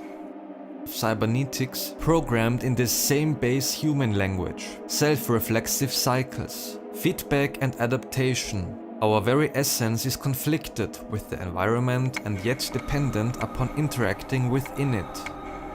Yet the old worm Ouroboros is an odd worm, who conceals not only his recursive nature, but also the implications of recursiveness. The Ouroboros is the perfect symbol for Kubernetes. Ultimately, the underlying natural matrix is supplanted by an artificial one, born with the collective consciousness of mankind's total intent, goals, and purpose. Ultimately, they found that programming was easy enough anyway. The science of cybernetics would reveal to the CIA, or any serious agency making inquiries, that although the mind itself could not be directly controlled, it was in essence malleable due to its reliance upon physical sense data and man's unique ability to comprehend language and to talk. Behavior then, modified by continuous feedback, was inherent in communication itself. The ultimate question was, who or what would control the signal? Reports from the first 5 of the 10 Macy's Cybernetics conferences were never publicly released. These 10 meetings systematically worked out questions of control that would have to be asked and could only be answered through experimentation, some of which would prove so unethical it could only be carried out under a blanket of national security on a need-to-know basis. The last cybernetics meeting was held April 22, 1953, just 9 days after Alan Dulles signed off on MKUltra. Norbert Wiener lamented, Those of us who have contributed to the new science of cybernetics thus stand in a moral position, which is to say the least not very comfortable. We have contributed to the initiation of a new science which embraces technological developments with great possibilities for good and evil. This was especially so since the computing machine had already reached a point of such complexity that it threatened man's freedom to make individual decisions. We do not have a choice in suppressing these new technological developments. We can only hand it over to the world that exists about us. There are those who hope for the good of a better understanding of man and society that may anticipate and outweigh the incidental contribution we are making to the concentration of power. I am compelled to say that it is a very slight hope.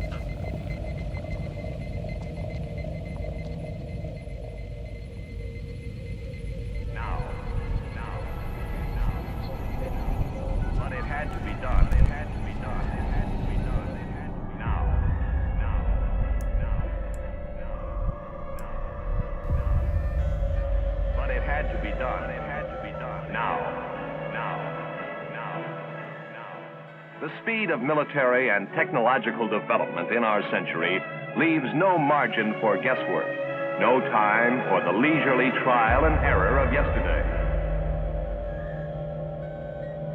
Cyber evolved beyond the passive reception of one-way signals, as with television. Instead, it required a feedback loop of interaction. Would you advocate a world ruled by scientists and by the super brains? No. We are fit for discovering how the world works. We're not fit for telling other people what to do.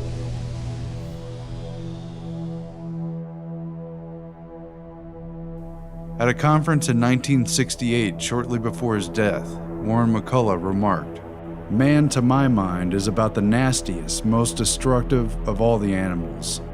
And I don't see any reason, if he can evolve machines that can have more fun than he himself can, why shouldn't they take over, enslave us, quite happily?"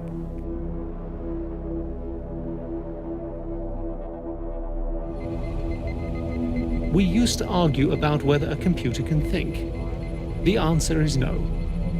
What thinks is a total circuit, including perhaps a computer, a man, and an environment.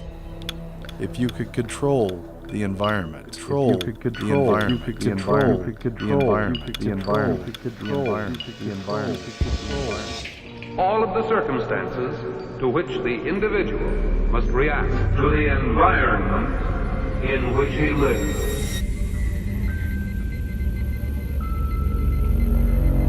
Similarly, we may ask whether a brain can think, and again, the answer is no. He has to work by cycles of operation, very much like an ordinary mechanical computer. He does very many complicated things. What thinks is a brain inside a man who is part of a system which includes an environment. If you can get to the man at the switches, if you get to the man at the switches, then you can get to the real man.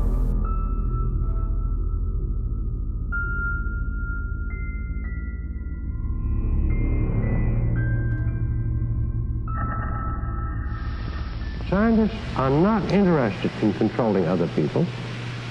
They're interested in finding out how the world really works. Look, I'm not even able to run a gang of 20 people, and I've had 50 under me. No. To run the world, no. No scientist is fit for that.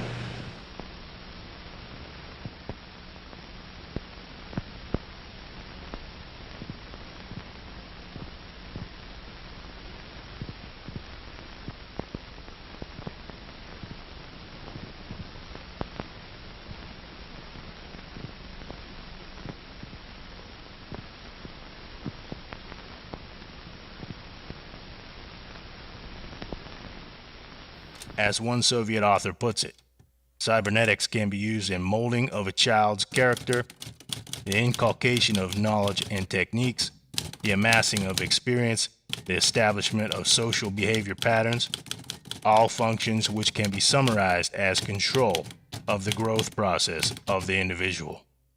Students of particular disciplines in the USSR, such as psychologists and social scientists, also support the general cybernetic trend. Viewing the MKUltra subprojects again through the lens of these new cybernetic models of man and his mind, We find elements of the Macy's conferences woven into the agency's unethical experiments to control human beings throughout the Cold War. Case in point is Subproject 119. Its admitted aim was an interpretive survey of work being done in psychophysiological research and instrumentation, with 5 goals stated simply by order of operations. A. Bioelectric sensors, sources of significant electrical potential and methods of pickup. B. Recording, amplification, electronic tape, and other multi-channel recording. C. Analysis, autocorrelators, spectrum analyzers, etc., and coordination with automatic data processing equipment. D. Standardization of data for correlation with biochemical, physiological, and behavioral indices. And once they had all that figured out, E. Techniques of activation of the human organism by remote electronic means.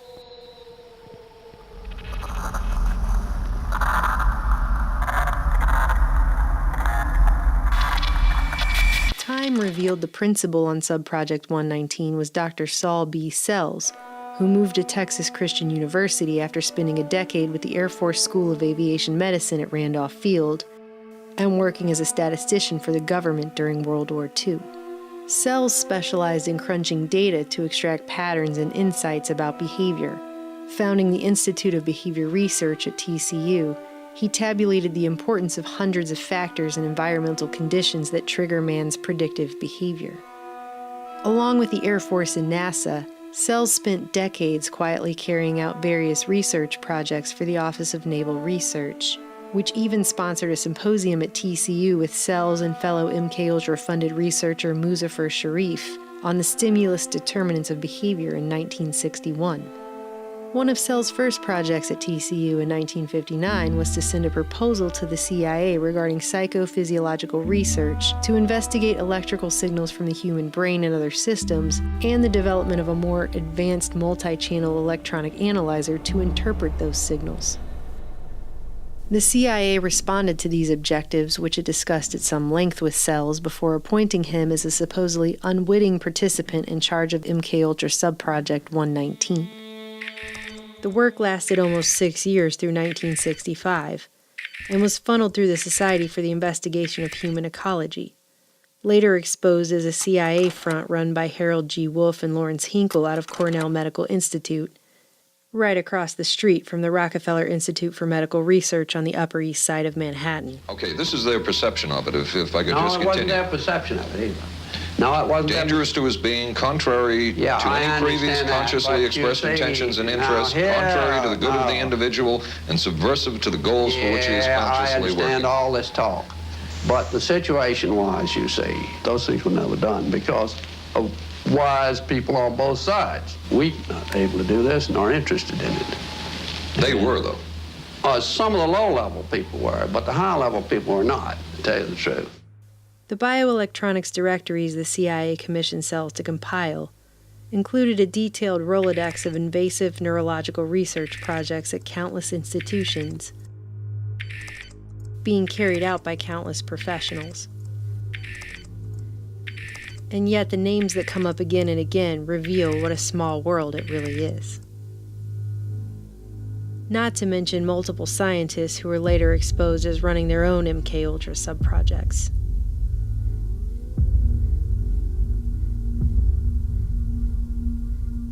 What did 119 really mean by techniques of activation of the human organism by remote electronic means? Neither the declassified documents nor any of the government hearings throughout the 70s ever followed up on what the real goal of this sub-project was.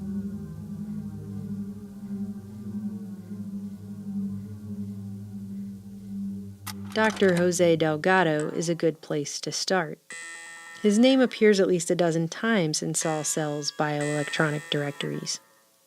The general public is more familiar with Delgado's experiments than nearly any other that has been connected to the CIA's secretive MKUltra objectives. Here we see the normal, highly aggressive behavior of a healthy bull in a small bull ring. For the scientists who were attempting to decode the central nervous system, electrical stimulation of the brain became a natural extension of the original experiments with electricity that Galvani, Volta, and others had used to trigger muscle contractions in frogs at the tail end of the 18th century. By the time Dr. Jose Delgado stepped into the ring, he didn't need the customary red cape anymore. Only a remote control. Neurophysicist Dr. Jose Delgado was financed by the Office of Naval Research. Delgado had implanted a series of electrodes into the aggression center of a bull's brain. And then he invited the press. The electrodes are attached to a small transistorized electrical stimulator, which is cemented to the bull's skull. The electrical stimulator in the skull responds to radio stimulation, so the bull is literally subject to remote control. Delgado has remote control of the animal. When the remote control apparatus is operated and the bull's caudate nucleus is stimulated, the bull becomes non-aggressive. Stopping the charging animal now only required the push of a button. According to Marcuse, inner freedom designates the private space in which man may become and remain himself. Today, this private space has been invaded and whittled down by technological reality. The techno-matador spectacle, which made headline upon controversial headline in 1966, was meant to shock people, to put humans in their place. But at this point in his career, Dr. Delgado was just showing off his ability to remote control the bull. He had been implanting electrodes in different centers of the brain since the early 1950s.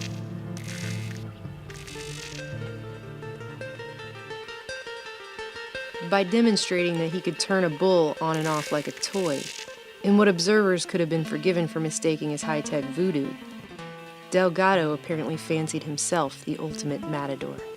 Recently released CIA documents refer to the feasibility of remote control of animals, and that special investigations will be conducted toward the application of selected elements of these techniques to man. But the good doctor was only one of a network of neurophysiologists and psychiatrists running parallel research programs across the U.S. and the world.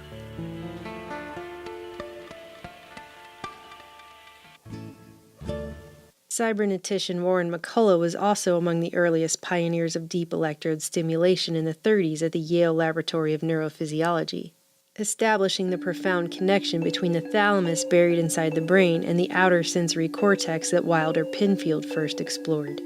The master control for the whole body resides in the brain, and the new methodology of implanted electrodes has provided direct access to the centers which regulate most of the body's activities. But by the end of the half-century mark, things were honed into an operable science, and McGill would once again prove to be groundbreaking in decoding the inner brain. While Professor Donald Hebb was busy exploring the mechanisms of neural networks and the effects of isolation upon the mind, in part for the CIA, his postdoctoral students James Olds and Peter Milner were stumbling upon their own findings, which would prove to be pivotal. Although it had been accidental at first, Olds and Milner had discovered the so-called pleasure center of the brain through an extension of the technique Wilder Penfield first developed. A new window on the brain was opened in 1953, when a rat fortuitously evidenced a neuro-rewarding effect. By returning to the place where he had been when an electrical stimulus was applied to the brain via chronically implanted electrodes. In terms of conditioned behavior, this electrically induced reward became an end unto itself. In 1954, Olds created a reward map of the brain featuring locations where electrical stimulation caused mammals to come back for more.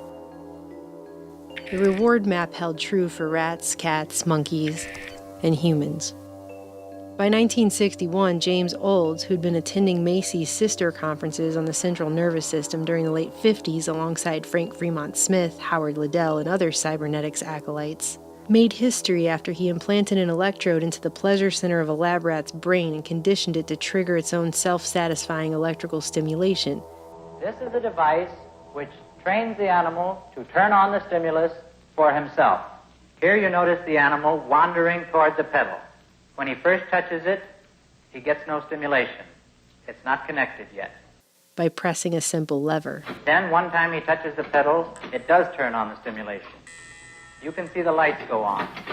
Within this cybernetic loop of electric stimulus and reward, Olds and Milner's experimental rats quickly succumbed to self-stimulating their own brains repeatedly, thousands of times, foregoing their own natural drives for hunger, sex, and even willingly enduring immense pain. Now, I will electrify the grid. The animal must cross an area that gives a very painful shock to the feet in order to get to the pedal and stimulate the brain. Rats implanted with these electrodes continued to push and push and push the lever again and again and again, even until the point of death, just to receive this stimulating electrical reward. Clearly, these researchers had uncovered something with far-reaching implications. This shows a rat is willing to pay a very high price in order to get to the pedal.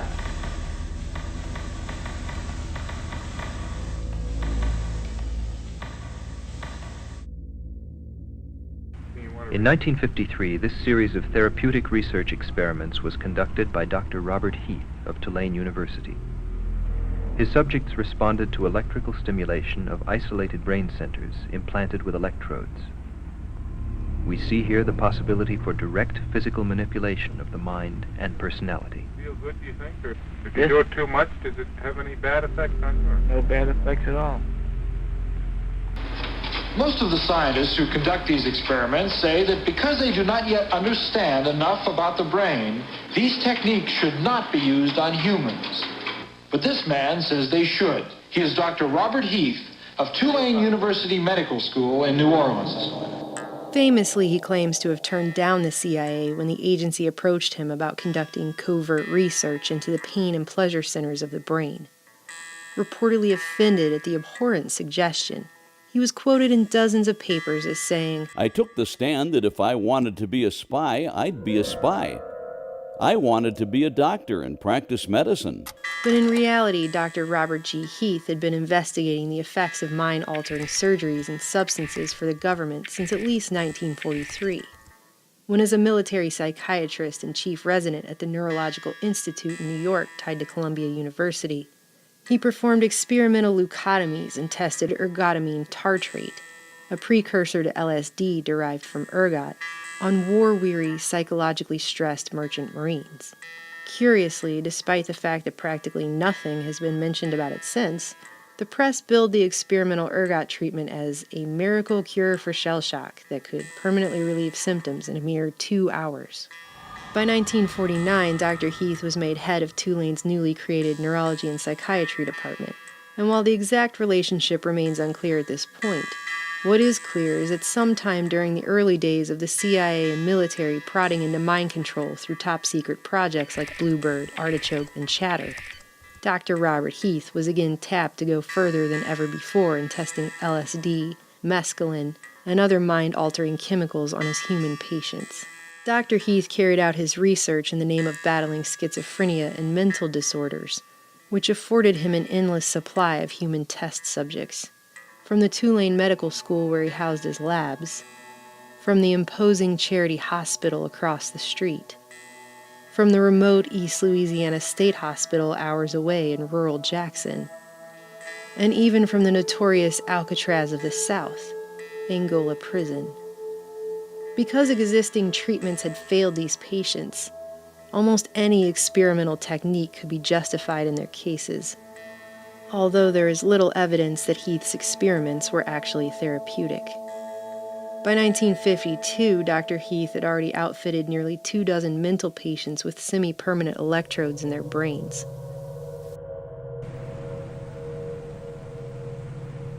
Yeah, I just feel like I don't have any thoughts like a human being. I'm just an animal walking around on the earth. Please don't do me like this. Please don't. I can't stand it. I don't like to feel like this. That's right. That's right. That's right. That's right. Now look at that smile you got now. Why does that make me do that? I don't like to do that. You really told me off, remember? I know I did, but I couldn't help it. In spite of all this, Heath's results were promising, at least to the intelligence community anyway. A 1954 volume published through Harvard Press with funding from the Commonwealth Fund, later revealed as a CIA cutout, included details about Heath's research presented at a symposium which attracted participation from other notables in the field. That same year, Dr. Heath was invited to Edgewood Arsenal, where he was the keynote speaker at an Army Chemical Corps event and discussed the progression of his work with electrical stimulation and recording in the brain of man. Perhaps not so coincidentally, Tulane University reportedly signed off on a facility security clearance for Heath's entire department afterwards. Other Army experiments continued on mental patients around the country. Work done at the Tulane Medical Center in New Orleans involved several drugs, hallucinogenics, and electrodes implanted in the brain. FOIA documents would later reveal that Heath also took a CIA contract in 1955 to study the effects of the drug bulbocapnine, allegedly being tested by the Soviets to induce stupor and break willpower. For his test subjects, Heath pulled a couple of otherwise healthy prisoners from Angola. The bulk of Dr. Heath's work and of the resources of Tulane Medical School were not just focused on the testing of drugs, but the altering of human behavior. This took on a decided focus with Dr. Heath's obsession over the septal area, a rather pliable part of the limbic system near the amygdala, where he believed schizophrenics may have had an imbalance, and where he found excitatory pleasure and inhibitory pain could be systematically elicited on an electrode's command. Now, as a patient in a New Orleans hospital, he has had electrodes implanted deep within his brain for a year and a half. In that time, he has been given a new personality. Dr. Heath paralleled in the human mind the old concept of the self-stimulating rat, in some cases turning over the control to his electrode-implanted mental patients. Dr. Heath inserted electrodes in the region of her brain he thought might be associated with pleasure. Who quickly learned that they could mitigate pain or induce a deep-seated pleasure or even sexual arousal with the push of a button. Find this button there. That's number 2 button. Most pleasurable. How do you feel? You're trying to tell me how it excites you, is that it? Well, I think it's somewhat of a sexy button. Down long Louisiana roads boiling hot in the summer heat. On the path to remote mental wards and prisons, the ethical dilemmas were beyond blatant. Hospital administrators and wardens proved all too willing to give access for human experimentation that would have been unacceptable not just under the Nuremberg codes, but standard American practice at the time. Dr. Heath also notoriously attempted to convert a homosexual man using brain stimulation to trigger his sexual centers in the presence of a female prostitute. Despite the highly publicized claim that he didn't want to be a spy, Dr. Heath was also attending symposiums on topics such as hallucinations, among many who would later be exposed as MK-Ultra subproject heads, including Dr. Maitland Baldwin of Subproject 62, Dr. Martin Orne of Subproject 84, and Dr. Louis Jolyon West of Subproject 43. There's no way that I can see that it could be abused or misused. The control is in his hands. But some people fear that the control won't stay in the patient's hands, that electrical stimulation could be used to manipulate people rather than to treat mental illness. By placing electrodes deep within the brain, investigators, including Dr. Jose Delgado of Yale University, have located precise regions that activate emotions such as fear and rage, and basic drives such as hunger and sex. Electrodes can carry currents into the brain and allow the scientists to control behavior. By the end of the 50s, the art of brain stimulation had advanced from long, conspicuous wire leads to more discreet remote control technology, and Delgado had virtually mastered an elaborate program of behavior modifications which he demonstrated in his monkeys. The motor cortex is probably like a large keyboard, able to play the strings of muscular contraction and to produce movements. In his Yale laboratory, Dr. Delgado has gone even further. By pushing a button, he controls life in a colony of monkeys. He can direct their behavior and change the neatly ordered structure of their society. Delgado could turn everything from emotions to actions on and off like a light switch. Flipping it on, Delgado could, for example, adjust the diameter of a monkey's pupil as if it were the iris of a camera, constricting one eye and dilating the other with great precision by varying signal strength sent to the hypothalamus. Anger, arousal, fear, or sleep could be dialed up just as easily. He called his device a stimoceiver.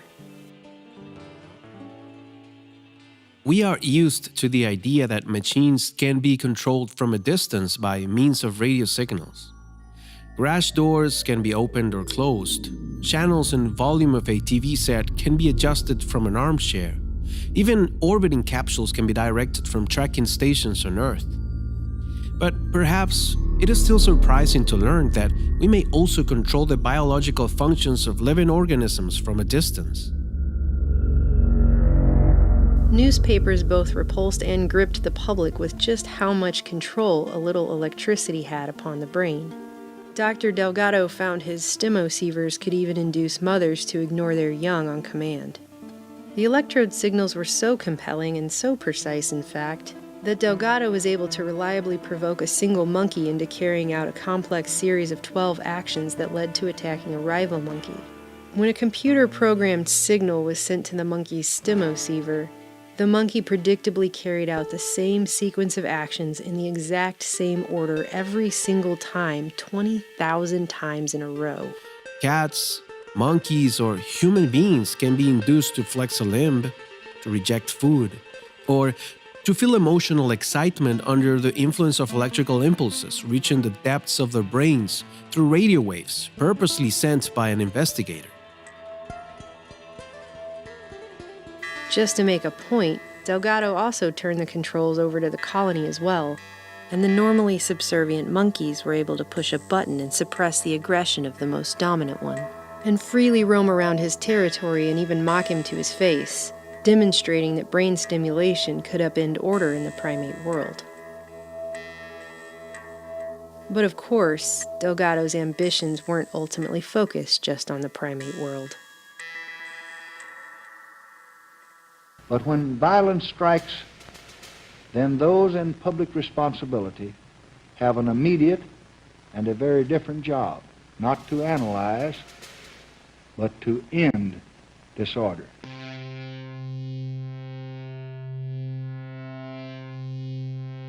$200 million Americans did not strike down Robert Kennedy last night, any more than they struck down President John F. Kennedy in 1963, or Dr. Martin Luther King in April of this year. But those awful events give us ample warning that in a climate of extremism, of contempt for the rights of others, of disrespect for law, violence may bring down the very best among us. A nation that tolerates violence in any form cannot expect to be able to confine it to just minor outbursts.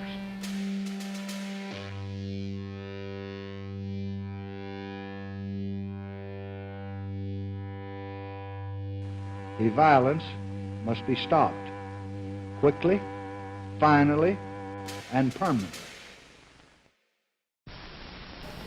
Psychosurgery, is that a reasonable practice? No. Even for the most serious of illnesses? No. Even after everything else has been tried? I get the feeling you mean, is it a reasonable therapy? Yes, that's No, right. but it's not a therapy. That's the first thing that needs to be said, is it's an experimental procedure. Now, if we recognize that it's experimental, then we would have to ask all your questions over again and say, is it a reasonable experiment? Is it a reasonable experiment? I would say it hasn't been conducted reasonably so far, and I don't see any signs that it's going to be. A reasonable, and I'm using the term reasonable to mean ethical, legal, and above board. That would imply, first of all and foremost, that the subject of the experiment is told that he's being experimented upon, and that isn't done. Working in conjunction with a team of doctors in Boston, Dr. Delgado experimented on neurological patients to develop a treatment to scientifically disarm violent behavior. Doctors Vernon Mark and Frank Irvin were emerging stars on the psychosurgery scene, with claims that ghetto rioters were just the beginning, that millions could be suffering from some ambiguous, undiagnosed brain disease and turn violent, despite the fact that the brain remained little understood in its complex, interrelated functions. Each patient wears a stimosiever, which receives a signal via radio that stimulates electrodes in the brain.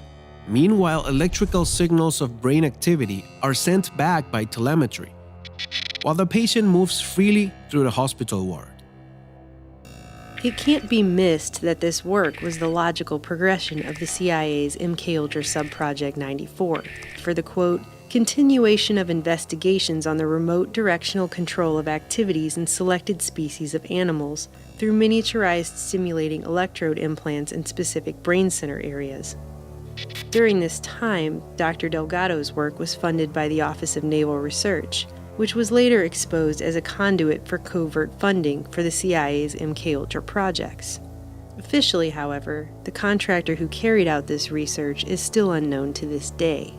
A FOIA request sent to the CIA for any information regarding contract work Delgado may have done for them was returned with a letter that the agency could neither confirm nor deny Dr. Delgado had ever worked for them. Behaviors such as aggression can be evoked or inhibited. Just as with primates and other animals, Doctors Delgado, Mark, and Irvin could hijack bodily functions and invoke some rather precise behaviors in their human patients, who, unlike their counterparts in the animal kingdom, could verbally describe what they were feeling and experiencing. There was a slight euphoria. The patients were definitely changed. Relaxed, enjoying themselves, frequently smiling, some laughing out loud. They wanted more. A female patient reported a pleasant tingling sensation in the left side of her body. Quote, from my face down to the bottom of my legs, unquote. She started giggling, openly expressed her fondness for the therapist, who was new to her, kissed his hands, and talked about her immense gratitude for what was being done for her. Repetition made the patient more flirtatious, until she openly expressed her desire to marry the therapist. Similar ESB response was generated in an 11-year-old boy who also reported fondness for the therapist, causing the child to state that he wished he was a girl instead of a boy. From about 200 other points, ESB produced unpleasant reactions including anxiety, sadness, depression, fear, and emotional outbursts. A female patient reported feeling threatened, that she thought something horrible was going to happen, a premonition of imminent disaster of unknown cause. Some patients said they just felt as if their minds were blank or as if they had been drinking a lot of beer. Still others were overcome by uncontrollable rage. Dr. Frank Irvin would later describe how one could sit with one's hand on the knob and control the level of the patient's anxiety. Now, can you tell me if there's any change at all? In one of our patients, stimulation through implanted electrodes evoked a flexion of the right hand. When the patient was warned of the oncoming stimulation and was asked to try to keep his fingers extended, he could not prevent the evoked movement, and said, I guess, doctor, that your electricity is stronger than my will. Curiously, many human patients, though aware of their treatments, were inclined to try and rationalize their actions when triggered by stimulation as though it were natural behavior. Electrical stimulation in one of our patients produced head turning and with a well-oriented sequence, as if the patient were looking for something. This stimulation was repeated 6 times over 2 days. The patient considered the evoked activity spontaneous and always offered a reasonable explanation for it. When asked, what are you doing? The answers were, I'm looking for my slippers. I heard a noise. I am restless. And I was looking under the bed. Using these electrodes to target specific points within the behavioral centers in the brain, which the doctors claim were contributing to a patient's violent behavior, they would deliver their treatment by destroying these points with microwave radiation in something of a micro-lobotomy. attempting to erase the capacity for these negative emotions altogether. A direct disciple of Dr. Robert Heath, Dr. Frank Irvin was a neurologist and psychiatrist who spent his formative years in the seedy New Orleans atmosphere of experimental brain research, before being appointed head of the Stanley Cobb Psychiatric Laboratories at the elite Massachusetts General Hospital. The methods of deep brain stimulation that Frank Irvin acquired under Heath would now be put to even more controversial use in attempting to eradicate human violence. Irvin's partner and co-author, Dr. Vernon Mark, an associate professor in neurosurgery at Harvard Medical, had been associated with Massachusetts General Hospital since 1949 and spent nearly a decade overseas at the height of the Cold War in a specialized neurological wing at a U.S. Air Force hospital in Germany, before coming home to be named director of neurosurgery at Boston City Hospital. Doctors Mark and Irvin worked in state-of-the-art facilities under the direction of Dr. William Sweet, a Harvard medical professor and chief neurosurgeon at Massachusetts General who, just like Dr. Wilder Penfield, was a Rhodes Scholar and studied under Sherrington at Oxford. Dr. William Sweet, co-inventor of proton emission therapy, had long been experimenting on patients with radiation at Mass General. Some of this work, including injecting 11 terminally ill and comatose patients with uranium, was classified under the auspices of the U.S. Atomic Energy Commission. The United States government actually did carry out on our citizens experiments involving radiation. While most of the tests were ethical by any standards, some were unethical, not only by today's standards, but by the standards of the time in which they were conducted. Allegations of patient abuse and disregard for informed consent were later pursued in court, but never quite caught up to the prestigious and highly connected Dr. Sweet.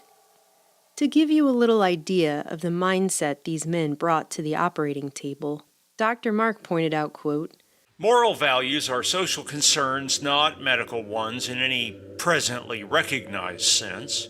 And in an interview, Dr. Irvin told Mind Manipulators authors Alan Shefflin and Edward Opton that brain-damaged children and senile elderly people are sometimes, quote, monstrous little organisms, and the kind of violent patients he treated were, to most doctors, a pain in the ass.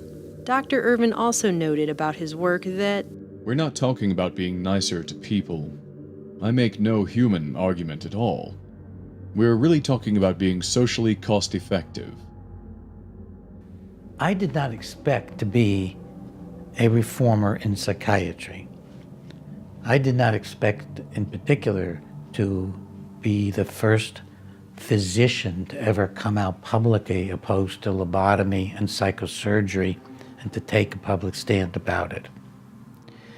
I realized that psychiatry was going in a very bad direction. I went into private practice and I expected to write novels, maybe books about psychology, and to help people being a therapist. I was just sitting there reading newspapers and I opened up a psychiatric newspaper, and in it I found an announcement of the Second International Conference of Psychosurgeons. The first one had occurred decades earlier at the height of psychosurgery. I couldn't believe it. They were meeting in Copenhagen and they were giving an honorary degree of some sort of honorific prize to Walter Freeman, who had lobotomized 5,000 Americans during the Great Wave in North America that really took the brains of about 50,000 people. Never opposed by anybody significantly in the medical field. I sent out requests to every single conference attendee that I could find. I finally got the agenda of the conference, and I asked them all who else did they know who was doing psychosurgery. I told them I was a young researcher at the Washington School of Psychiatry, where I have my office. What came in freaked me out. I could not believe the stuff these people were sending to me. What I found that most upset me was that at the University of Mississippi in Jackson, a surgeon named O.J. Andy was operating on little children as young as age 3, 4, and 5 for hyperactivity, aggressivity, difficult behavior, without even pretending to have psychiatric diagnoses or serious disorders. These were institutionalized children. O.J. Andy was inserting multiple electrodes into various portions of these children's brains. He was stimulating them, and then he was burning holes in their heads with the electrodes by heating them up. And he was then studying the children who walked around on the ward with wires dangling out of their heads. So I called the chairman at the Department of Psychiatry at the University of Mississippi, and he said to me, O.J. Andy? I know O.J. He's down the hall from me. His office is. I said, did you know he was putting electrodes into the brains of little children? He said, oh God, no, I did not know that. It was the only genuine expression of horror I ever got, I believe, from anybody in establishment medicine or psychiatry. They set up a committee at the University of Mississippi to require a scientific protocol for O.J. Andy, and he was the first project I stopped. He never submitted anything there. After founding the Center to Study Psychiatry and raising awareness about psychosurgery in Congress, renowned author and psychiatrist Dr. Peter Breggin started the project to examine psychiatric technology, bringing national and then international attention to the blatant lack of scientific, political, or ethical critique of the disturbing trend of psychosurgery and electrical brain stimulation. Mental illness is a myth, a fraud, a bad metaphor, an excuse, a rationalization. It's a religious viewpoint held by psychiatrists which says that human troubles are somehow medical in origin and medical in their solution. Now, just how poverty, unemployment, unhappiness, fights between husbands and wives, beatings of children, anxiety, alienation, just how all these problems relate to medicine and relate to illness is never stated. I might not have ever even had any kind of a movement get started, but became an international movement because I couldn't get any science writers interested. I couldn't get anybody to cover it. In fact, I called the Journal of Nervous and Mental Disease and asked him if I could do an article on psychosurgery, and he said, what are you talking about? Jose Delgado's a dear friend of mine. In September 1967, following another long, hot summer of urban race riots in major cities across the U.S., Doctors Mark, Irvin, and Sweet wrote a controversial and timely letter to the Journal of the American Medical Association, suggesting that riot leaders could be suffering from brain dysfunction. This would prove to be a turning point. In 1967, rebellions erupted in the Detroit black community. In a letter to the Journal of the American Medical Association, 3 neurosurgeons, Drs. Sweet, Irvin, and Mark, put forth a theory as to the cause of the violence in Detroit. They said in part, I quote, "There is evidence from several sources recently collected by the Neuro Research Foundation that brain dysfunction related to local lesions plays a significant role in the violent and assaultive behavior of thoroughly studied patients. Their idea was subtle but clear. The reason individuals were violent during rebellions was due to a brain dysfunction which they felt surgery could correct." Then I found, of course, the JAMA article where they talked about it at length, explaining how ghetto rioters must have abnormal brains because not everybody was rioting. So clearly, people who weren't rioting had normal brains, and the few who were leaders. We're talking now about men you could name, like Rap Brown and others. We're talking about some men who were outraged at the conditions of life in which the children were growing up in these ghettos. And these men were, from the perspective of many in the black community, the only hope. They were heroes. Of those heroes, Dr. Sweet was quoted as saying, "We're talking about senseless behavior. The proponents of urban disorders seem to be the people who are most likely to suffer from organic brain diseases." And the idea that a leader must be the crazy one because you don't agree with them ideologically or because you're afraid of them Doesn't make any medical sense, but boy, did it make political sense. Wow. The kind of violence that we're talking about here, social unrest among a population in a repressed community, can only be seen as a kind of brain dysfunction by ignoring the legitimate causes of the behavior. And my reaction to the letter from which you quoted and to the whole idea of trying to deal with social violence as if it was something wrong inside of the people's heads who are violent is a way of refusing to look at the legitimate social causes of a very important and significant kind of behavior. To the extent that medical science has created this new, in quote, technology, there is the desire to use it, you see, and the most logical population to use it against are poor people, black people, and people who are incarcerated.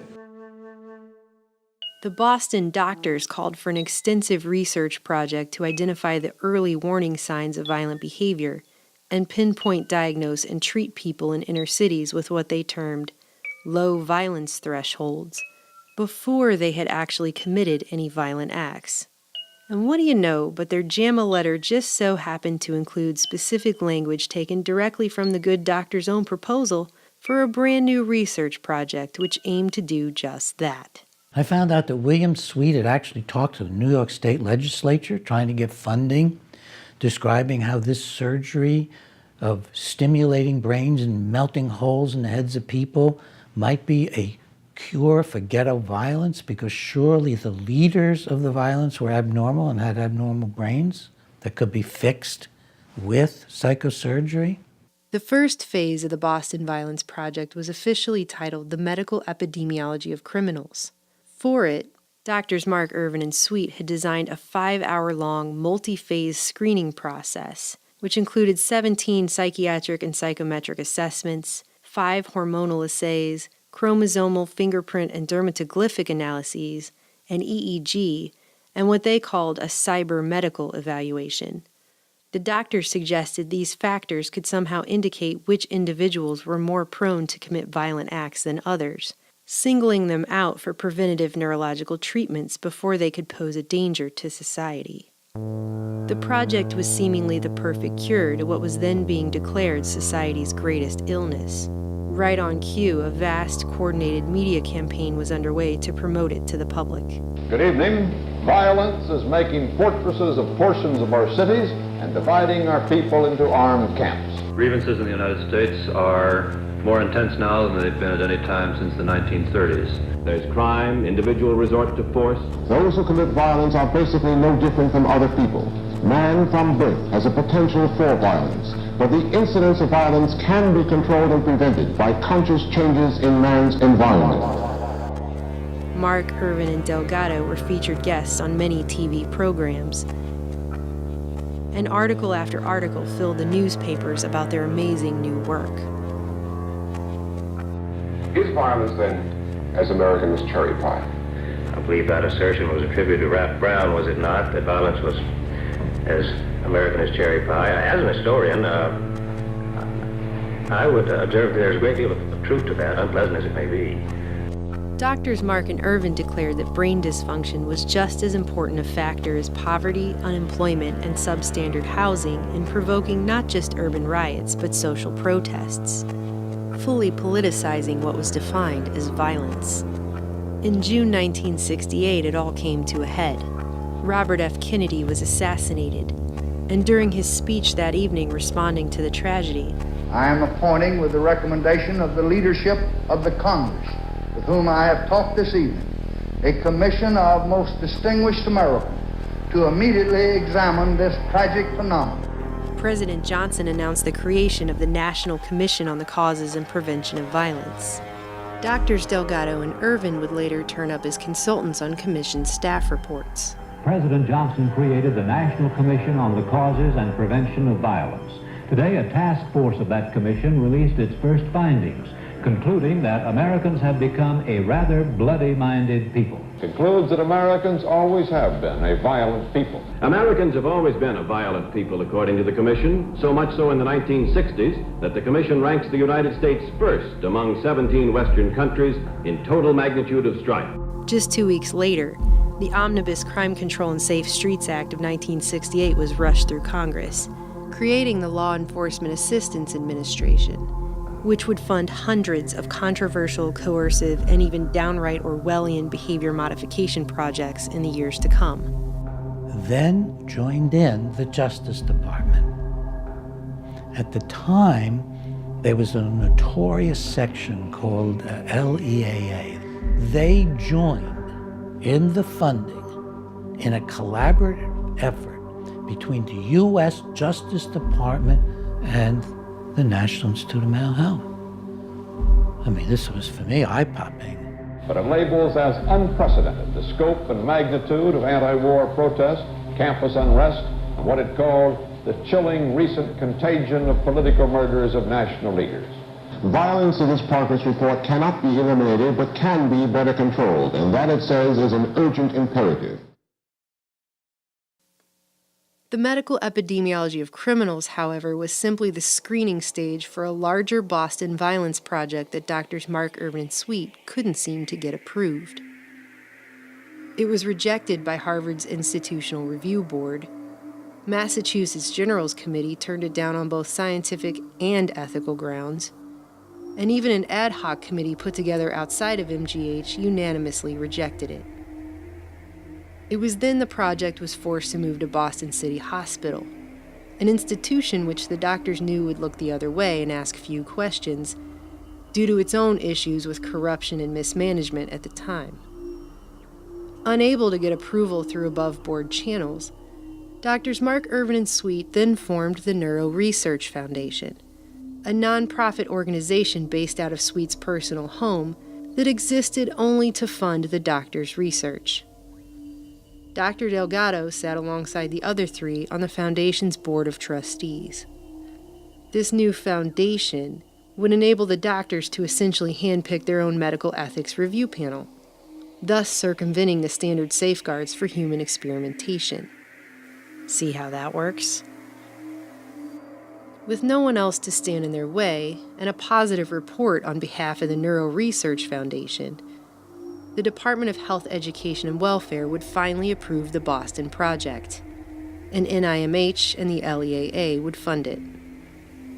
2 days after that crime bill was passed that would fund their work, Life magazine featured the psychobiology of violence on its cover, another story lauding the work of Drs. Mark Irvin, Sweet, and Delgado.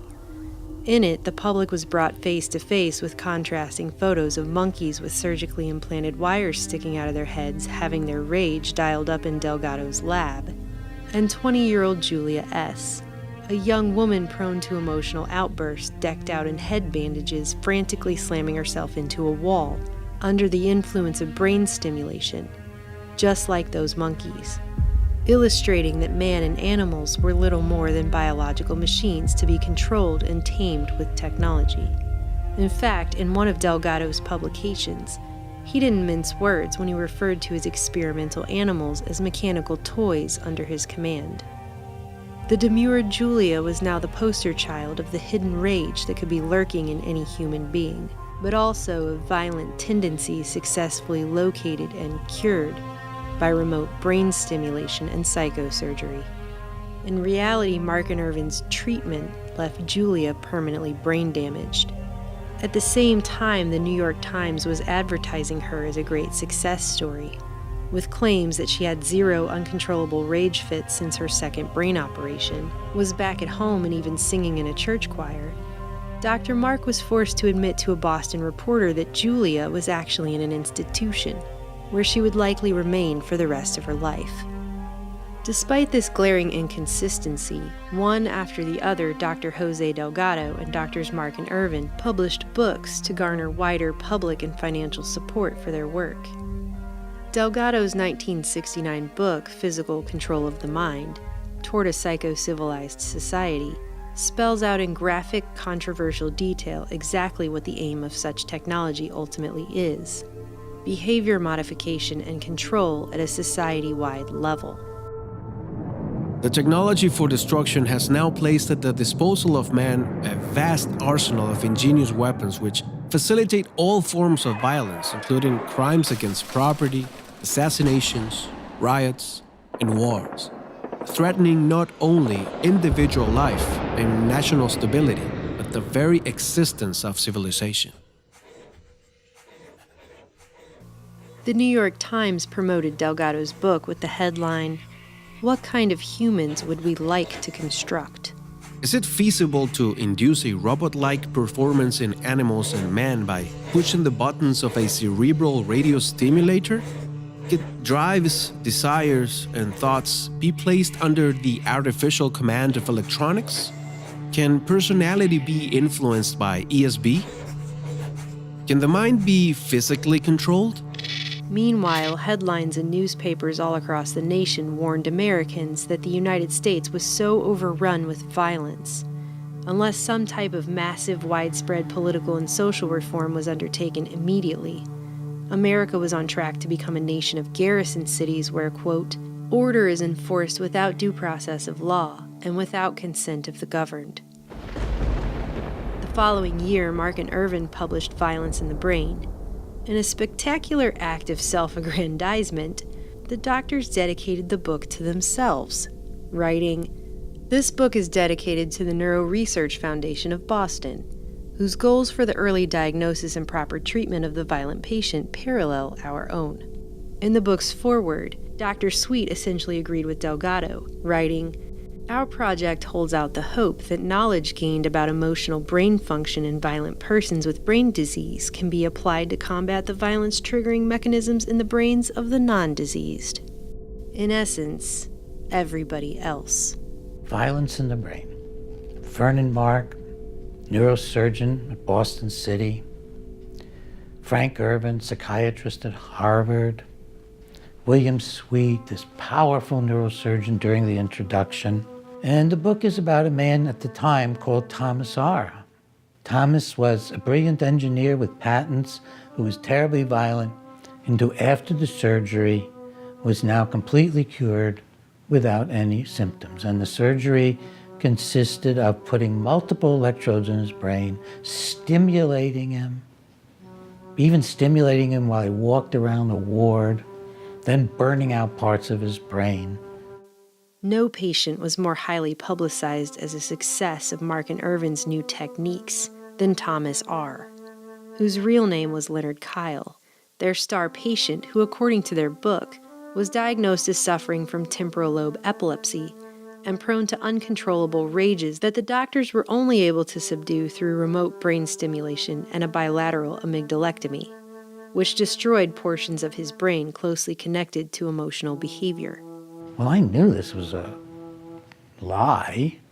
I didn't realize how huge it was going to turn out to be. So I began to get a hold of every single thing I could find that they had written. I was able to put together that at the point they wrote in Violence in the Brain that he'd been cured forever, he'd been just discharged from the hospital. It wasn't a follow-up at all. In fact, Leonard Kyle's story was the backbone of Michael Crichton's novel-turned-Hollywood film The Terminal Man, the inspiration for which came from Crichton's time on the ward in residency as a student of Dr. Vernon Mark.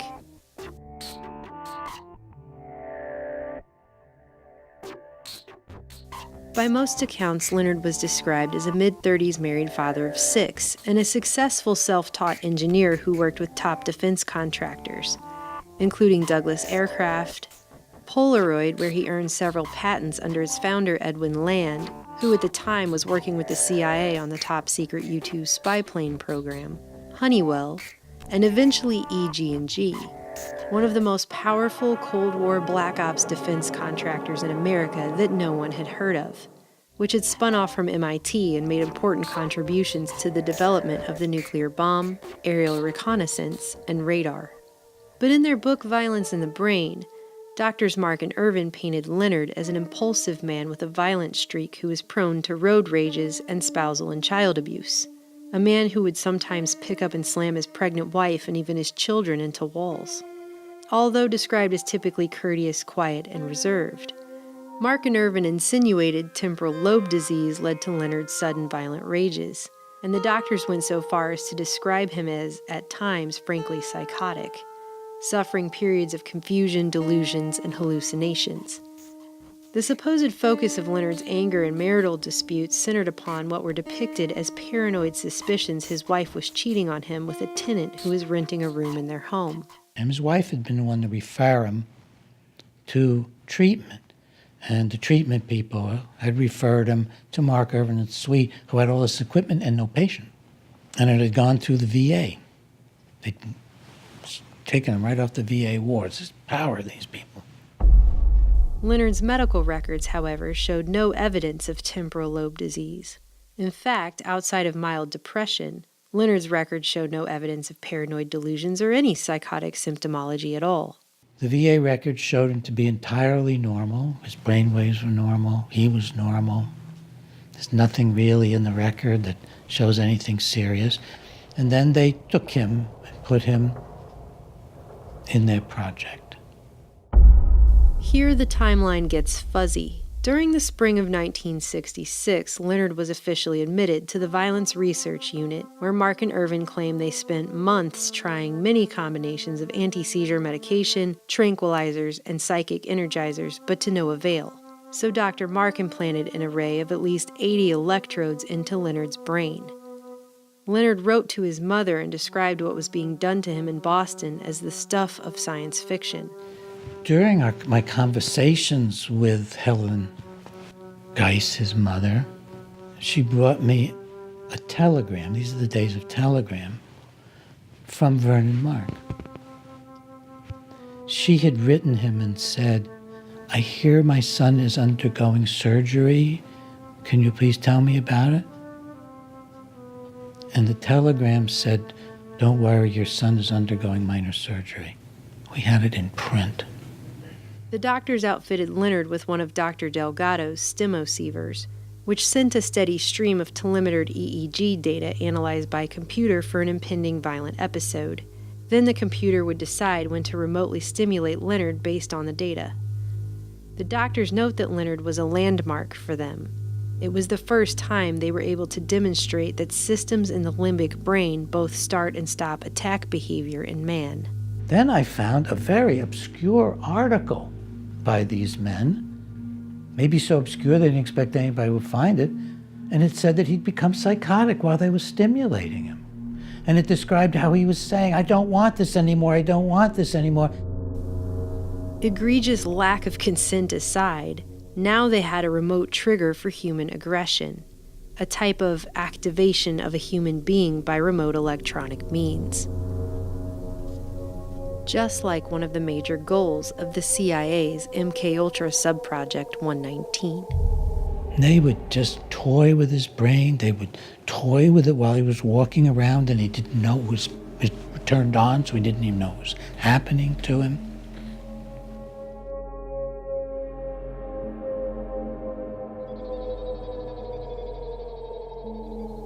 For months, Mark and Irvin remotely stimulated Leonard's brain by computer, meticulously figuring out what each electrode could do. Some made him feel like he was losing control. Others like he was floating on a cloud. It was during this stimulation-induced relaxation that the doctors suggested making destructive lesions in the medial portion of both of Leonard's amygdalas. While under the influence of stimulation, Leonard agreed to the surgery. Even Mark and Irvin admit in their book that after the stimulation wore off, the idea of anyone's making a destructive lesion in his brain enraged him, and it took many weeks of patient explanation before Leonard finally accepted the idea of bilateral lesions.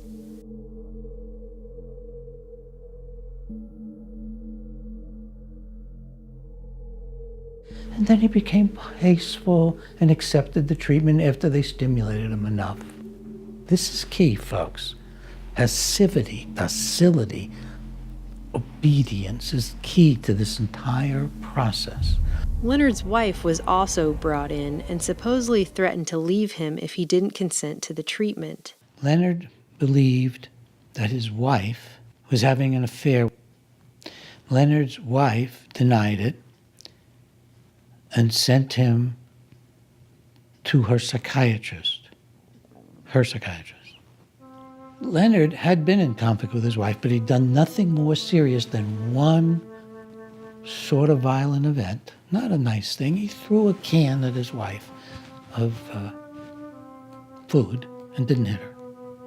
That was the only fact I could find in the records that remotely resembled violence, and it was reported by his wife. Despite eventually going through with it, Leonard's wife not only filed for divorce while Leonard was still in the hospital, she eventually remarried to the very tenant Leonard had been worried was having an affair with his wife all along. After a series of lesions were burned into his brain via passing high-frequency microwave currents through his electrodes, Leonard was finally discharged in August 1967 after more than a year in the hospital, a year that would change the course of his life forever.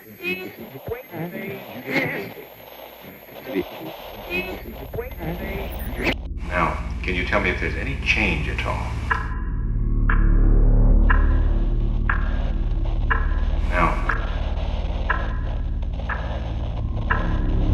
Now, can you tell me if there's any change at all?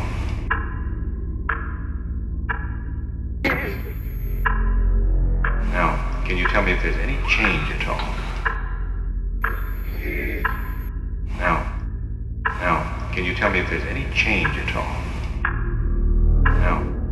Now, can you tell me if there's any change at all? Now, can you tell me if there's any change at all? All right? Now, can you tell me if there's any change? Now, can you tell me if there's any change at all? Now.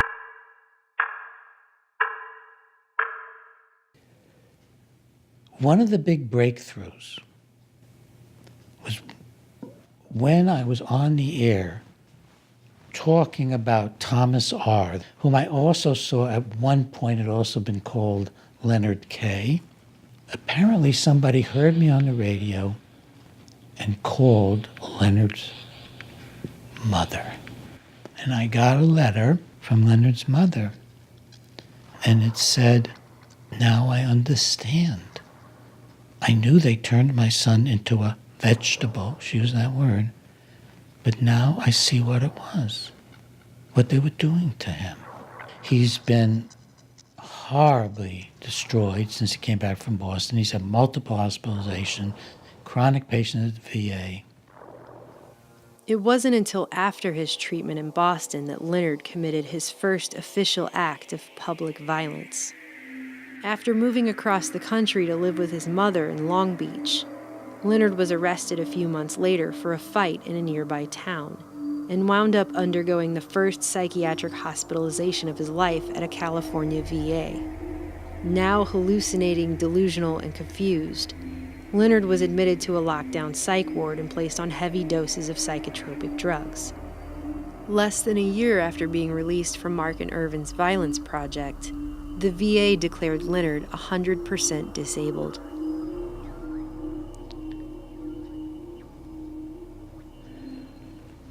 I flew out to California and I met Leonard. This man who was written up, Violence in the Brain is a Cure Without Side Effects, cured of his violence, who was the star of the story by Crichton called Terminal Man, as sort of the miracles of psychosurgery, except it went awry electronically. This man was on weekend leave at his mother's house. He was lying in bed, and his head was covered with a tent of newspapers. He was in terror. He said, "Doctors from Boston are trying to get my brain." He said, "I'm the most intelligent person in the world. I have an IQ of hundreds, and they're trying to get my brain." While it is impossible to know what Leonard was really involved in here, it is worth noting that he claimed the experiment he endured specifically involved hooking geniuses up to IBM machines. It was a post-traumatic brain injury psychosis. Terrorized. Leonard went from brilliant engineer and gainfully employed husband and father of 6 to a patently deranged, chronically hospitalized, sometimes violent psych ward patient after his treatment in Boston.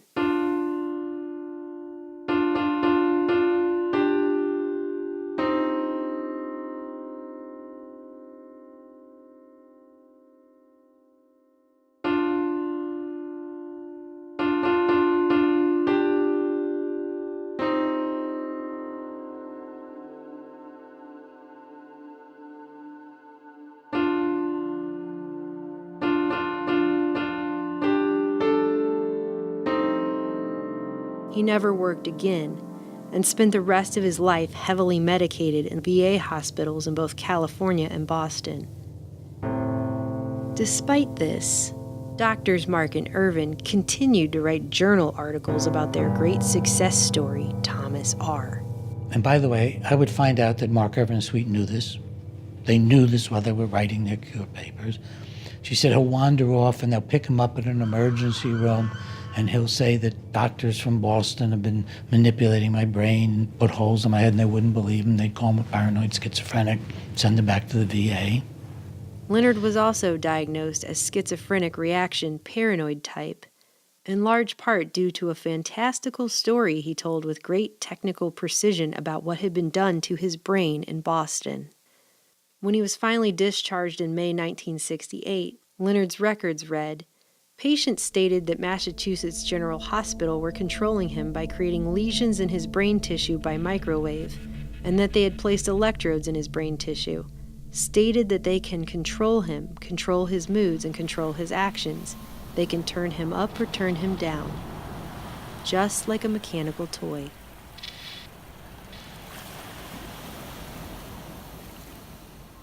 I said, I want to get his records. But I'm afraid if we ask for them, they'll purge them. I went back to Boston with a letter that I was to obtain a complete copy of Leonard Kyle's records. And I called Boston City Hospital. And they said, we have no such record. It's in Dr. Mark's private office. Isn't that interesting? I called Dr. Mark's office. And I said, I'm at a telephone booth with a reporter. I gave him the name. And if you don't deliver me a copy of those records in 24 hours, we're going to publish it, that you haven't done it. And I'd had awfully good coverage in Boston, and I got the records. In those records, I found things like, Leonard wants to leave the ward. Progress note by Frank Irvin, take his pants away. I was looking in on the life of a man who'd been as violently abused as any horrendous sexual, emotional, physical abuse. He might as well have been in a brainwashing camp in North Vietnam or North Korea, being tortured. One of the first things that fell out of the records was a handwritten note by him that doctors from the MGH were killing him or taking his brain or something to that effect. It was right in there. In the progress notes, I saw writing on the walls, murder. That's all, just writing on the walls, murder. And the VA records did not note that he'd had psychosurgery. But I was able to show that, in fact, Mark had been in communication with the VA.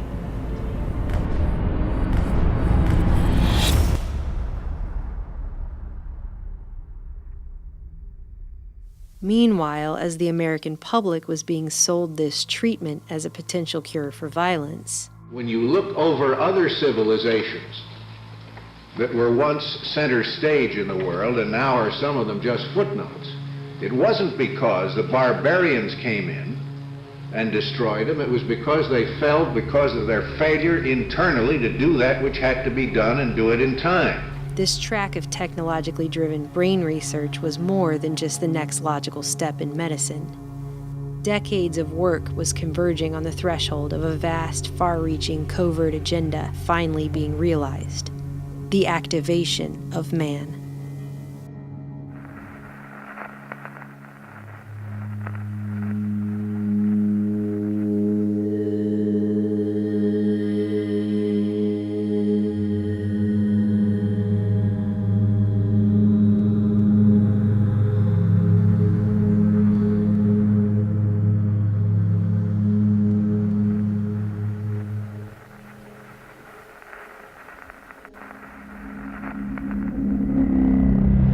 Dr. Horace W. Magoon, considered one of the fathers of neuroscience, was also focused on activation in 1948 when he co-discovered the reticular formation in the brainstem, responsible for sending electrical signals and brain waves that activated waking and sleeping states and seemed to hold fundamental sway over consciousness as well, which deeply fascinated cybernetician Warren S. McCullough, who'd known Magoon since their days in Chicago. At the Illinois Neuropsychiatric Institute, Warren McCullough, Gerhard von Bonin, and a number of young research-oriented neurosurgeons, an high-spirited atmosphere of excitement in the basement lab at the INI was a novel and stimulating experience. An eager McCullough invited Magoon's closest associate, Donald B. Lindsley, a psychologist and neurophysiologist, to the Macy's cybernetics meetings back in 1949. The following year, Drs. Horace Magoon and Donald B. Lindsley, along with Dr. John French, assembled a powerful team based out of the neurological wing of the Long Beach, California VA hospital. The Bob Hope Show, transcribed direct from the Veterans Administration Hospital at Long Beach, California. Curiously, the same one Leonard Kyle would be treated at in the aftermath of his participation in Mark and Irvin's experiment in Boston. By 1950, this Long Beach VA facility had become no mere veterans hospital. Under Magoon, Lindsley, and French, it had become the premier neurophysiological lab of its day, a brain research mecca tied to UCLA's medical center that attracted leading scientists from around the world. By the 1960s, this cutting-edge facility boasted more than 60 patient beds set aside solely for neurological research, with hundreds more for psychiatric and mental patients. And experimentation carried out there on veterans involved deep brain microelectrodes, as well as computers programmed to analyze brainwave frequencies. So it is puzzling at best why, after Leonard Kyle was admitted to the VA in 1968, the staff so quickly and easily dismissed his claims of having had psychosurgery and electrodes in his brain as the paranoid delusions of a schizophrenic. This particular veterans hospital and its brain research lab became the nucleus of UCLA's new Brain Research Institute. For the first time, man now has the tools to explore the living brain. Tiny wires, electrodes, can be placed inside the brain and hooked up to recording machines, as in this experiment at UCLA's Brain Research Institute. The chimpanzees have been trained to play a game of electrical tic-tac-toe. They are competing against each other. Only the winner gets a reward.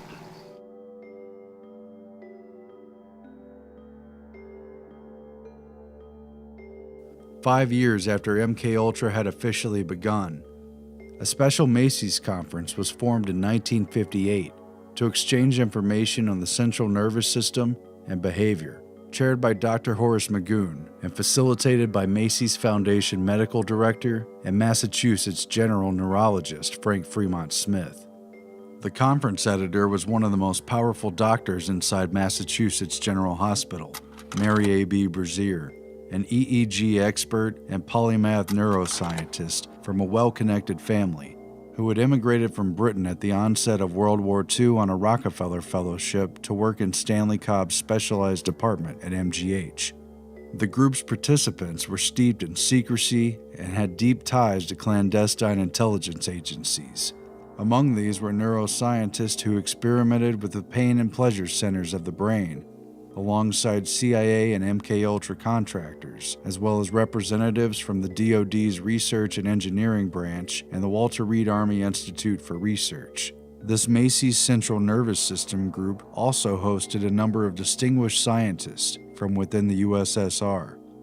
This series of conferences served as a springboard for the Moscow Colloquium on Higher Nervous Activity, a significant moment at which American scientists contracting with defense agencies worked with, rather than against, the Soviets during what was supposedly the height of the Cold War. Why is it that everything the other side says is propaganda while we call what we say information? With backing from the Rockefeller Foundation, the Macy's Foundation, and the National Science Foundation, Mary Brazier and Horace Magoon would lead a small delegation of Americans to Moscow in October of that same year, at a time when such travel was otherwise heavily restricted and rare, to convene with the ideological successors of Pavlov, who were working on the, quote, mechanization of the central nervous system. For years, Stalin had forbid cybernetics in the Soviet sphere, despite its origins in the physiological labs where Pavlov studied his dogs. However, Stalin's conspicuous death in March of 1953, just 1 month before the official start of MKUltra, had opened the door to both Soviet and world cybernetics. Declassified documentation has revealed that indeed, Dr. Mary Brazier had a close relationship with the CIA, and that her liaison was on an intimate first name and even nickname basis with both her and Horace Tid Magoon. Additionally, it was revealed that the CIA had also directly sponsored at least part of the Macy's Central Nervous System meetings. 1958 proved to be a pivotal year, but one more meeting was necessary to set the stage for the activated man. In June, Boston was host to the Sensory Deprivation Symposium, drawing together an elite cadre of cyberneticians, neurologists, and CIA MKUltra contractors to coordinate the next decade of clandestine brain research. The event was jointly sponsored by Harvard Medical School, Boston City Hospital, and the Office of Naval Research.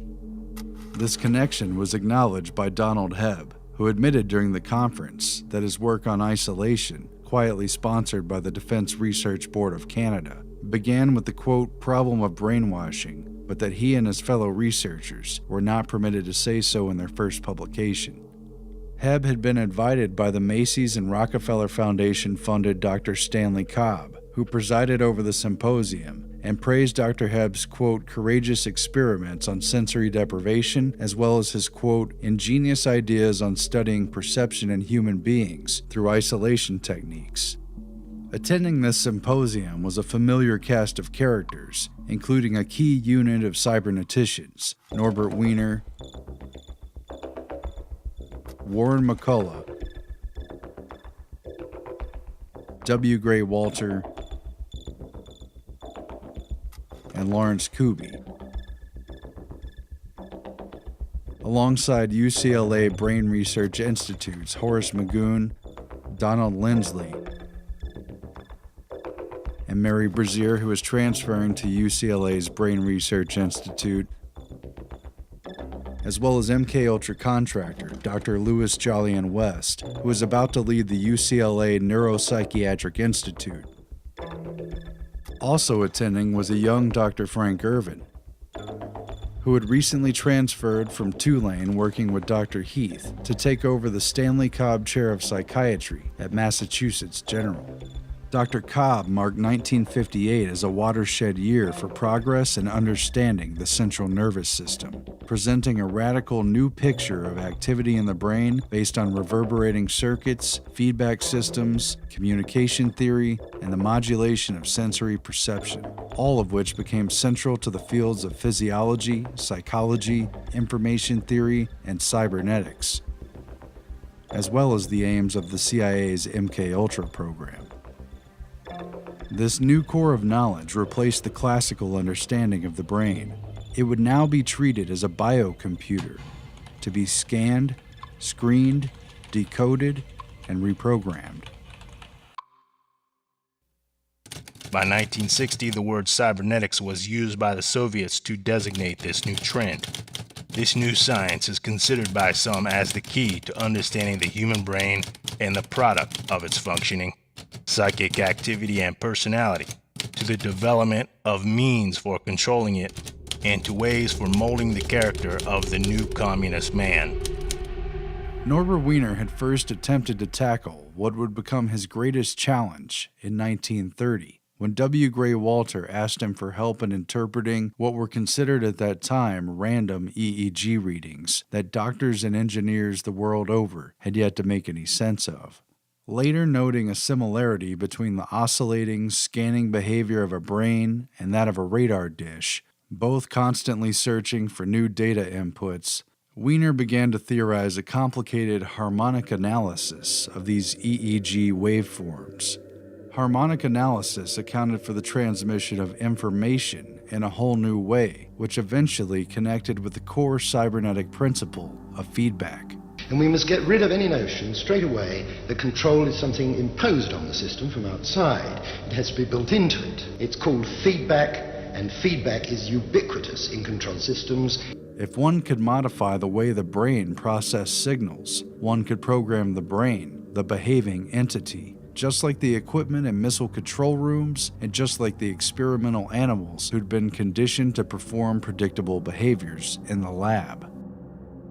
By 1955, Norbert Wiener, who had long ago sworn off work on, quote, weapons of war, despite his continued collaboration with the very military technicians and defense contractors who'd made those weapons, had overseen the completion of a powerful new device, which he created with Massachusetts General's electrical engineer John Barlow and Walter Rosenblith, an Austrian-born engineer who ran MIT's Communication Biophysics Laboratory. Mary Brazier, too, would work on this big project, which would become one of the Cold War's least known but most powerful secret weapons. They called it the autocorrelator. The apparatus made an enormous clatter. The 24 relays in the rapid repeater, the central processing unit that correlated one waveform with another, chatted incessantly among themselves. The clanking kept up for 20 minutes for each correlation, until the machine spit out its completed correlogram and came to a thumping, self-satisfied halt. Norbert Wiener loved the racket. He was captivated. He was absolutely fixed on the printout as it was coming out.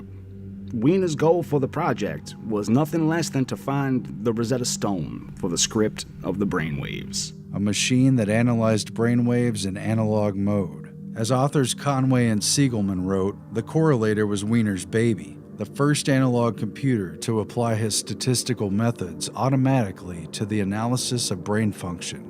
Wiener considered the machine to be the most significant work of all the things he had ever accomplished.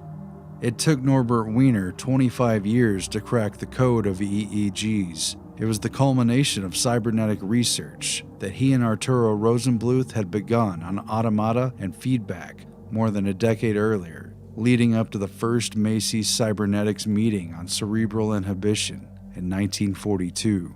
In cybernetic terms, EEG represented the first known language, which was not symbolic, but rather communicated directly and powerfully in its expression. The autocorrelator now made it possible to interpret brainwaves intelligently and automatically via computer, and for that computer to send a reciprocal response back through EEG to excite or inhibit brain activity. And when Mary Brazier transferred to UCLA for the opening of Magoon's Brain Research Institute, she brought the autocorrelator with her. Years later, all of this would have grave consequences for Leonard Kyle. They turned him into a shell of a human being, where the spirit was still there, but it couldn't peep out very well through the tangled wires, the murdered brain cells. He was psychotic, and he was violent when restrained at times. He'd never been anything like that. Never been anything like that.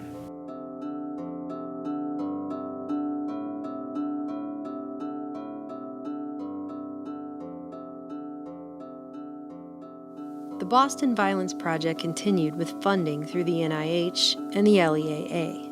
Dr. William Sweet was so powerful and had friends in such high places that in 1971 he was able to directly petition Congress for funds for their violence study, bypassing the ordinary process. The project, unlike your average scientific and medical proposals of the day, was aided by an organized political campaign to garner congressional support run by one of Washington's top lobbyists. These guys went to Congress. They got a direct science grant from Congress. Congress doesn't give grants for scientific research. They came out with $500,000. They gave it to NIMH, completely bypassed all the review processes of NIH and said, you give it to Mark, Irvin, and Sweet for their research. This is how high up the chain this project truly went.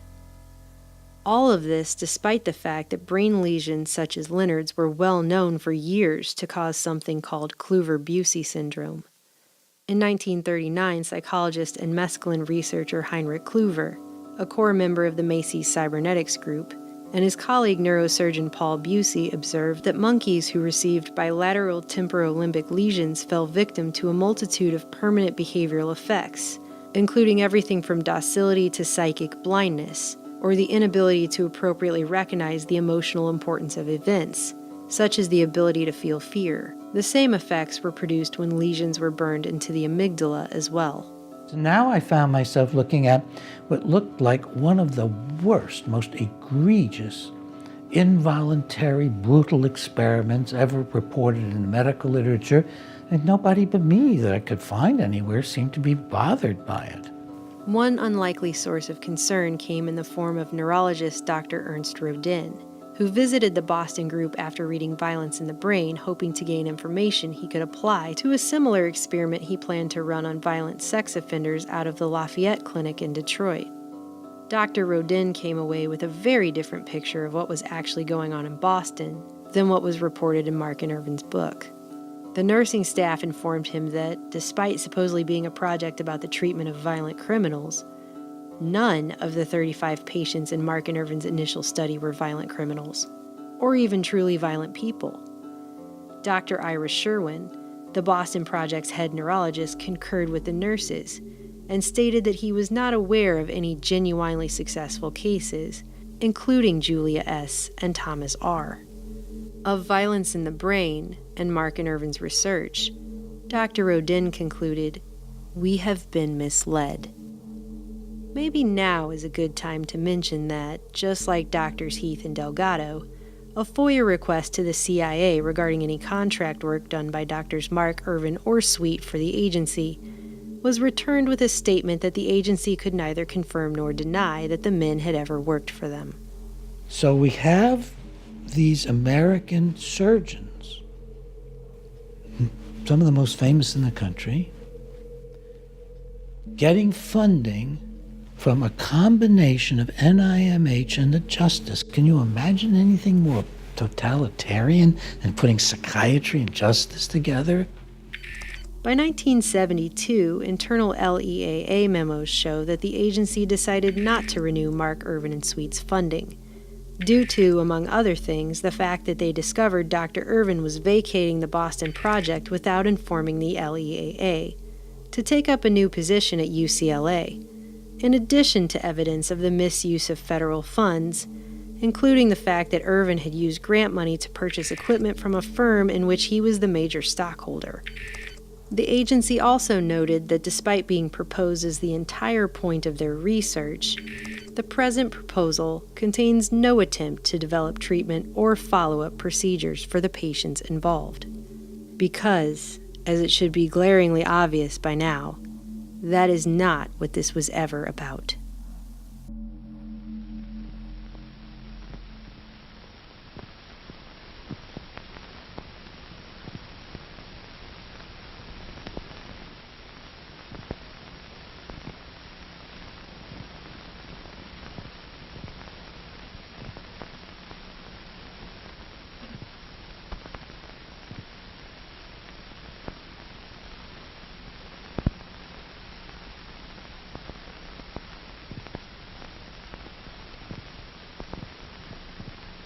In chimpanzee Patty, brainwaves telemetered from the left and right amygdala were received and automatically analyzed by an online analog computer.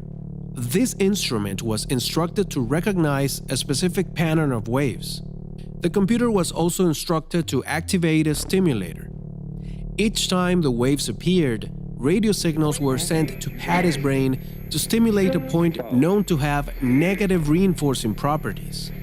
Electrical stimulation of one cerebral structure was contingent upon specific EEG patterns in another area of the brain, and the whole process of identification of information and command of action was decided by the online computer. In this process, Patty's very capacity for carrying out certain behaviors was drastically and rapidly altered through a very sophisticated form of computer-driven conditioning, which continued until the offending brain activity was no longer physically possible. 2 hours after the brain-to-computer feedback was established, activity in the amygdaloid nucleus was reduced to 50%. 6 days later, with daily 2-hour periods of feedback, drastically reduced to only 1% of normal occurrence. The experiment showed how brainwaves could be singled out and virtually eradicated. Using the autocorrelator, EEG expression was filtered, altered, and domesticated.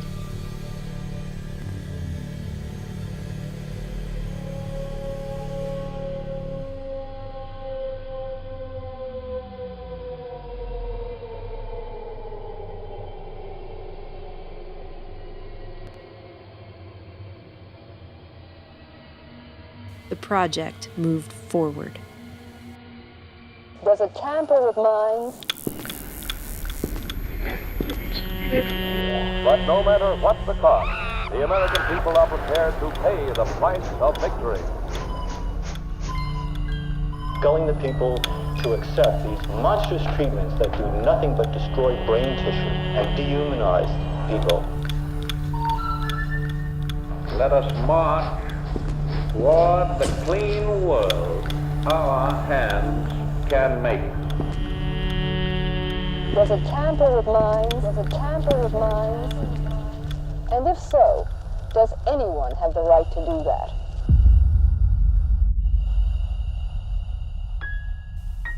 Leonard would die 3 decades later at the age of 65 at the Bedford VA just outside Boston, having spent the latter half of his life a totally disabled, heavily medicated mental patient in a psych ward.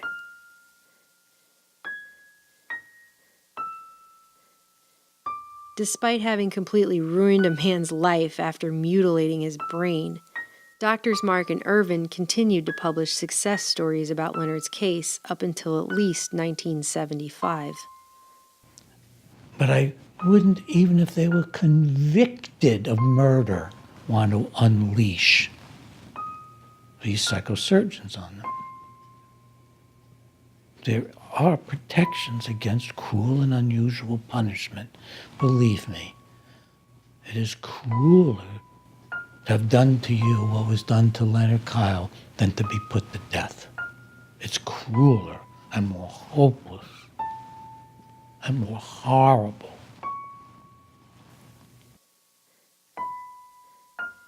In May 1972, Dr. William Sweet again personally approached the Senate Labor and Health Education and Welfare Appropriations Committee for more money.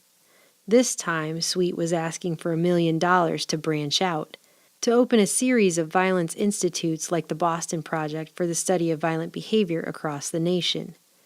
Sweet stated on the record that his appearance before Congress was on behalf of not just himself and colleagues at Harvard and MGH, including Dr. Vernon Mark, but also the Brain Research Institute of UCLA, in addition to UCLA's Neuropsychiatric Institute, under the medical direction of Dr. Louis Jolyon West. Dr. West spent his entire career first in the military and later in academia, researching all manner of behavior modification, everything from cults to communist mind control techniques, dissociation, hypnosis, sensory deprivation, hallucinogens, for which he attended cybernetician Frank Fremont Smith's Macy's conference on LSD, social engineering, and more. As a psychiatrist, Dr. West reportedly examined Lee Harvey Oswald's assassin Jack Ruby, homicidal cult leader Charles Manson, infamous kidnap victim Patty Hearst, the man convicted of assassinating RFK Sirhan Sirhan, and even convicted Oklahoma City bomber Timothy McVeigh. He also reportedly monitored Haight-Ashbury's so-called acid ghetto before and during the Summer of Love. It wouldn't be revealed until years later that Dr. West was involved in CIA MKUltra research, that he was the main contractor in charge of Subproject 43 with a top-secret clearance, a project involving the altering of personality through sensory isolation and environmental manipulation, including the use of drugs and hypnosis. Dr. West's book Hallucinations is dedicated to aforementioned cybernetician Heinrich Kluver, of Kluver-Bucy syndrome fame. Unsurprisingly, right on cue, Dr. Irvin and other Boston Project associates were on their way to California ahead of Dr. West's new project, as mentioned by Dr. Sweet to Congress, the Center for the Study and Reduction of Violence at UCLA. Sounding just like Drs. Mark, Irvin, Sweet, and Delgado, Dr. West decried the growing plague of violence as our greatest ill, and claimed his was just the project President LBJ's Violence Commission had called for to cure it. The massive project would take many of the same ideas from Boston and expand them to screening the general population at large in the name of preventing, detecting, controlling, and not just treating but pre-treating all manner of antisocial and violent behavior, to somehow stop it before it could occur. Broad in scope, the project called for experimenting on people of all ages and from all sectors of society, including children, menstruating women, anyone deemed predisposed to alcoholism, criminals, mental patients, people diagnosed with brain disease and dysfunction, and more. Race was obviously considered a cause of violence, as the project involved plans to monitor students and introduce experimental anti-violence treatment programs at 2 different junior high schools, one in a predominantly black ethnic area, and the other in a predominantly Chicano area. A wide variety of experimental treatment methods would be employed, including everything from newly developed but unapproved chemical castration drugs, to monitoring, quote, abnormal electrical brain activity, specifically using surgical intervention by implanting tiny electrodes deep within the brain, end quote. Dr. West noted it is even possible to record bioelectrical changes in the brains of freely moving subjects through the use of remote monitoring techniques. Sound familiar? A full third of the research projects the center ostensibly planned to carry out were based upon attempts to link violence prediction to what they deemed abnormal brainwaves. Irvin, for example, made remarks that to the effect that being a do-gooder or goody two-shoes or nice to people, that was a pretty good idea, but you wouldn't get any money from that. So they knew that the way to get money was to play on political and social fears and on racism. And these men are just riding that horse of violence, riding that horse of I'm right, you're wrong, I'm white, you're black, I'm a neurosurgeon, you're a nobody. I think they're just riding all of those negative human emotions, integrating it into totalitarian philosophies. The ultimate goal of all this research was described as the ability to predict violent behavior, the development of mass screenings for the general public in order to officially label any violence-prone individuals of all ages before they actually committed an act of violence, and then initiate preventative treatment in the form of behavior modification of such individuals, even though they had not committed any crimes or done anything wrong yet. For many opponents, the UCLA project was a real-life version of the Stanley Kubrick film A Clockwork Orange. The center was described in a congressional hearing as a laboratory for the Department of Corrections and law enforcement officials with the diaphanous veneer of UCLA. Prisoners and patients at state hospitals and medical correctional facilities would also be used as guinea pigs for this experimental research, including those being held at Vacaville, Camarillo, and Atascadero. Vacaville had recently had its experimental maximum psychiatric diagnostic unit shut down following public outcry after it came to light that 3 prisoners had been amygdalotomized to inhibit their aggressive tendencies in 1968, with disastrous results, all of which the prison attempted to deny ever happened at first. One of the things that I had not imagined early on was all of this might have political implications. It didn't dawn on me. I'm embarrassed at how naive I was about life. I had no idea the treachery of outstanding people in the field of medicine, psychiatry, neurology, neurosurgery. Through all of this, Dr. Bregan continued to publish articles and make public appearances speaking out against the Orwellian violence centers and their experimental treatments. I was not going to stop. I was just not going to stop about this. Again, unsurprisingly, in the initial proposal dated September 1972, Dr. Frank Irvin was listed as a UCLA faculty member who had already submitted research to the project before it even officially began, on violence in the brain, bioelectrics, and behavioral studies. Once again, it became apparent this project had already been approved in the upper echelons of government, when then California Governor Ronald Reagan proudly announced the formation and $1 million funding of the UCLA Center in his January 1973 State of the State address. In the weeks that followed, however, the plans for the center were leaked to an already anxious public by Director West's opponents inside his own neuropsychiatric institute. Protests began breaking out on the UCLA campus and outside the NPI. Protests against the use of psychosurgery to curb violence. Protests against what some called a clockwork orange at UCLA.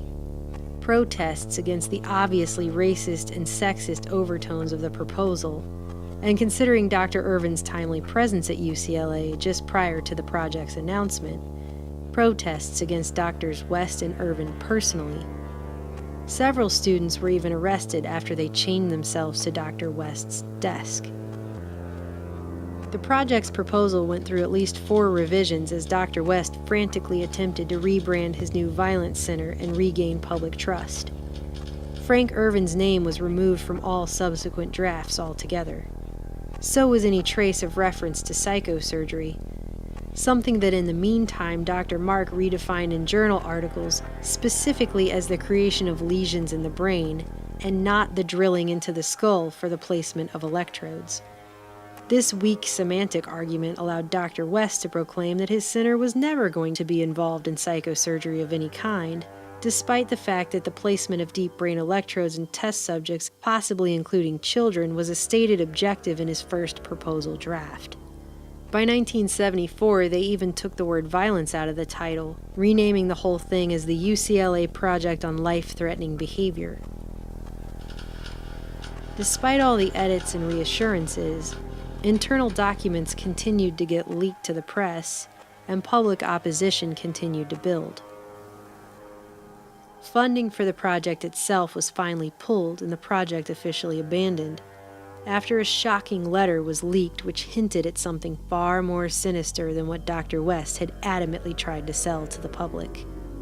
The letter was written by Dr. West to a man who appeared to be his good personal friend, Dr. J.M. Stubblebine, then Director of Health in the California State Office of Health Planning. It read, "Dear Stubb, I am in possession of confidential information to the effect that the Army is prepared to turn over Nike missile bases to state and local agencies for non-military purposes. They may look with special favor on health-related applications. Such a Nike missile base is located in the Santa Monica Mountains within a half-hour's drive of the Neuropsychiatric Institute. It is accessible but relatively remote.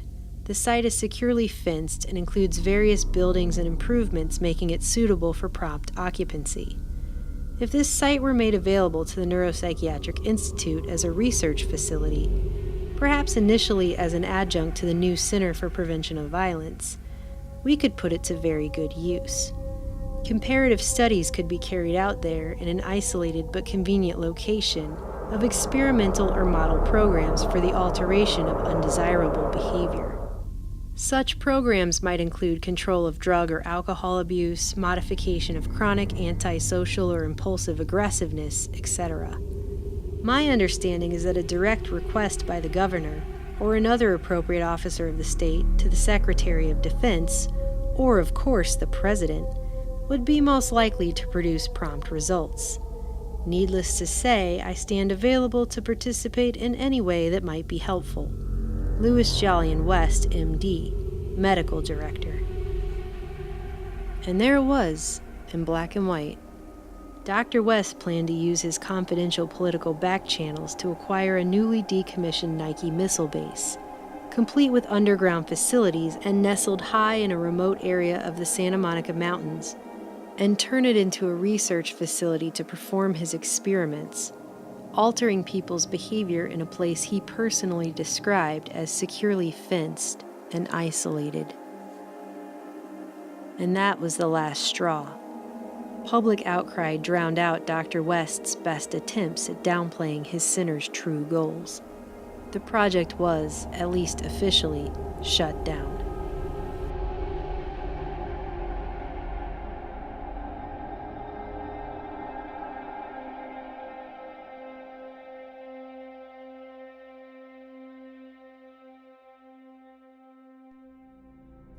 We are advancing rapidly in the pattern recognition of electrical correlates of behavior. Dr. Delgado's highly publicized taming of the bull was just the opening act before the real show began.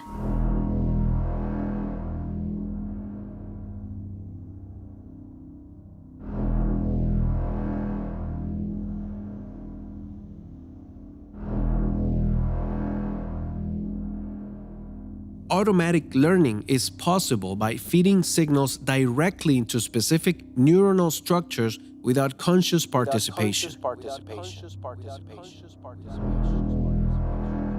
What struck me about Delgado, first of all, was that he was a political philosopher. He wasn't just a psychosurgeon that put electrodes in the brains of people and bulls. And he was a political philosopher who saw the fundamental principles of America, the Declaration of Independence in particular, as being scientifically incorrect based on the neuroscience of the 1960s. That humans aren't individuals. They're under the influence of all kinds of forces. That means they're not individuals. They may feel self-important, but they're not important. And they may think they had rights as individuals, but the society had rights, not the individual. His view was 100% consistent with society versus the individual, doing anything to the individual in the name of the social good. Humanity behaves in general no more intelligently than animals would under the same circumstances. And this alarming reality is due largely to spiritual pride. Violence is a product of culture and environment, and is an extreme form of aggression. Man may react to unpleasant and painful stimuli with violence. A major role of education is to build internal controls in human beings so that they can withstand external pressures and maintain internal equilibrium. It was a totalitarian philosophy under which he was doing social control and personal control of people. Cybernetics was first described by Norbert Wiener as communication and control in the animal and the machine. Human languages have remained complex in their unraveling and interpretation. Even computer languages must be defined.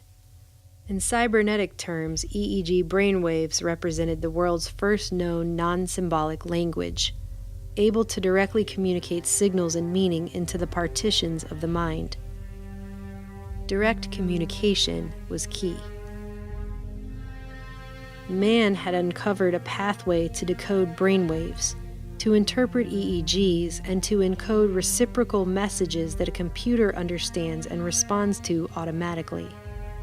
This was sophisticated, technologically driven mind control in action.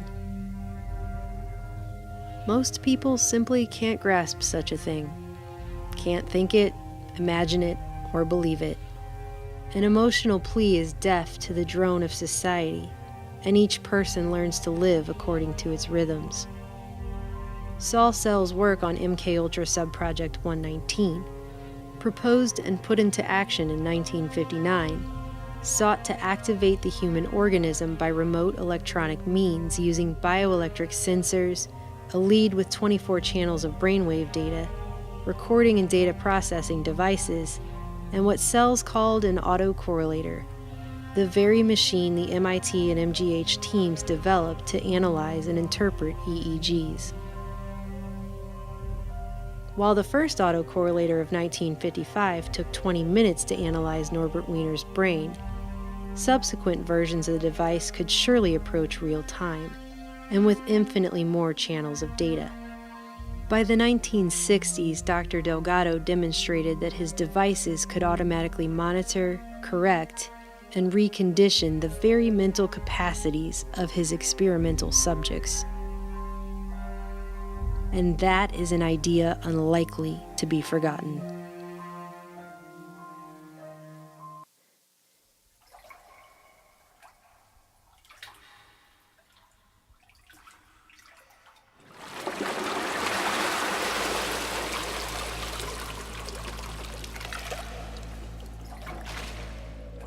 Can the human mind be controlled and remain human? Many of today's developments were predicted 35 years ago in what was then called a fantasy. Its title, Brave New World. Is the mind merely a function of the brain? Or is it a separate but closely related element? In the past 50 years, we have come to recognize that in the brain there is an amazing automatic sensory and motor computer that utilizes the conditioned reflexes. And there is a highest brain mechanism that is closely related to what men have long referred to as consciousness, or the mind, or spirit.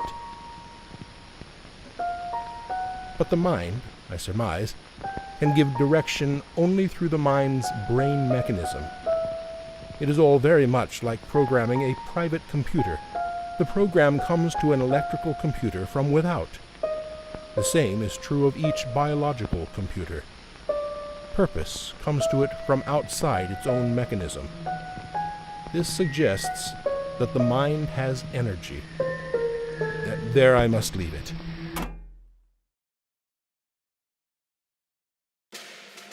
The 1967 Webster's Dictionary defines cybernetics as the comparative study of the automatic control systems formed by the nervous system and brain, and by mechanical electrical communication systems. In 2008, the CIA declassified the historical record of the agency's Office of Scientific Intelligence, 1949 to 1968. In it, there are a few mentions of cybernetics, including a classified research program and a biocybernetics working group, the responsibility for which fell under a CIA medical subcommittee. References were also made to Soviet cybernetics programs, East-West technology exchanges, and something called World Cybernetics, even though this document wasn't declassified until 2008.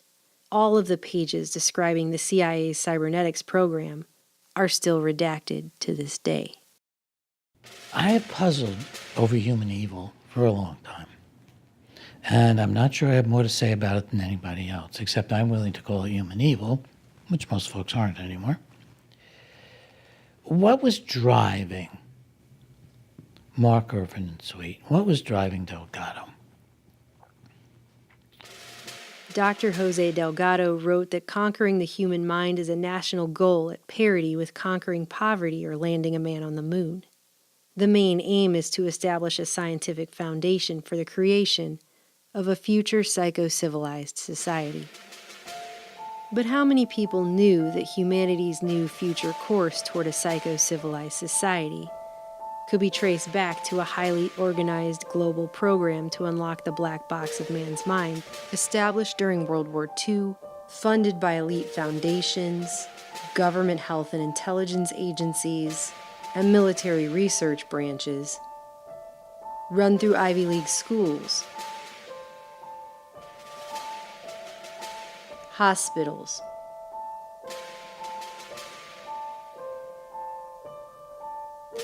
mental health facilities, and prisons, and involving a diffuse global network of intelligence agents, neurologists, psychologists, psychiatrists, physiologists, anthropologists, mathematicians, and cyberneticians, all seemingly working under the same United Nations UNESCO goal for decades: how to create peace in the minds of men. The governments of the states parties to this Constitution, on behalf of their peoples, declare that since wars begin in the minds of men, it is in the minds of men that the defenses of peace must be constructed. In summary, therefore, there is no evidence that the Soviets have any techniques or agents capable of producing particular behavioral patterns which are not available in the West.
Form figure 8, run a couple on the right, run a couple on the right, run a couple on the right. A form figure 8, run a couple on the right, and chase the goose around.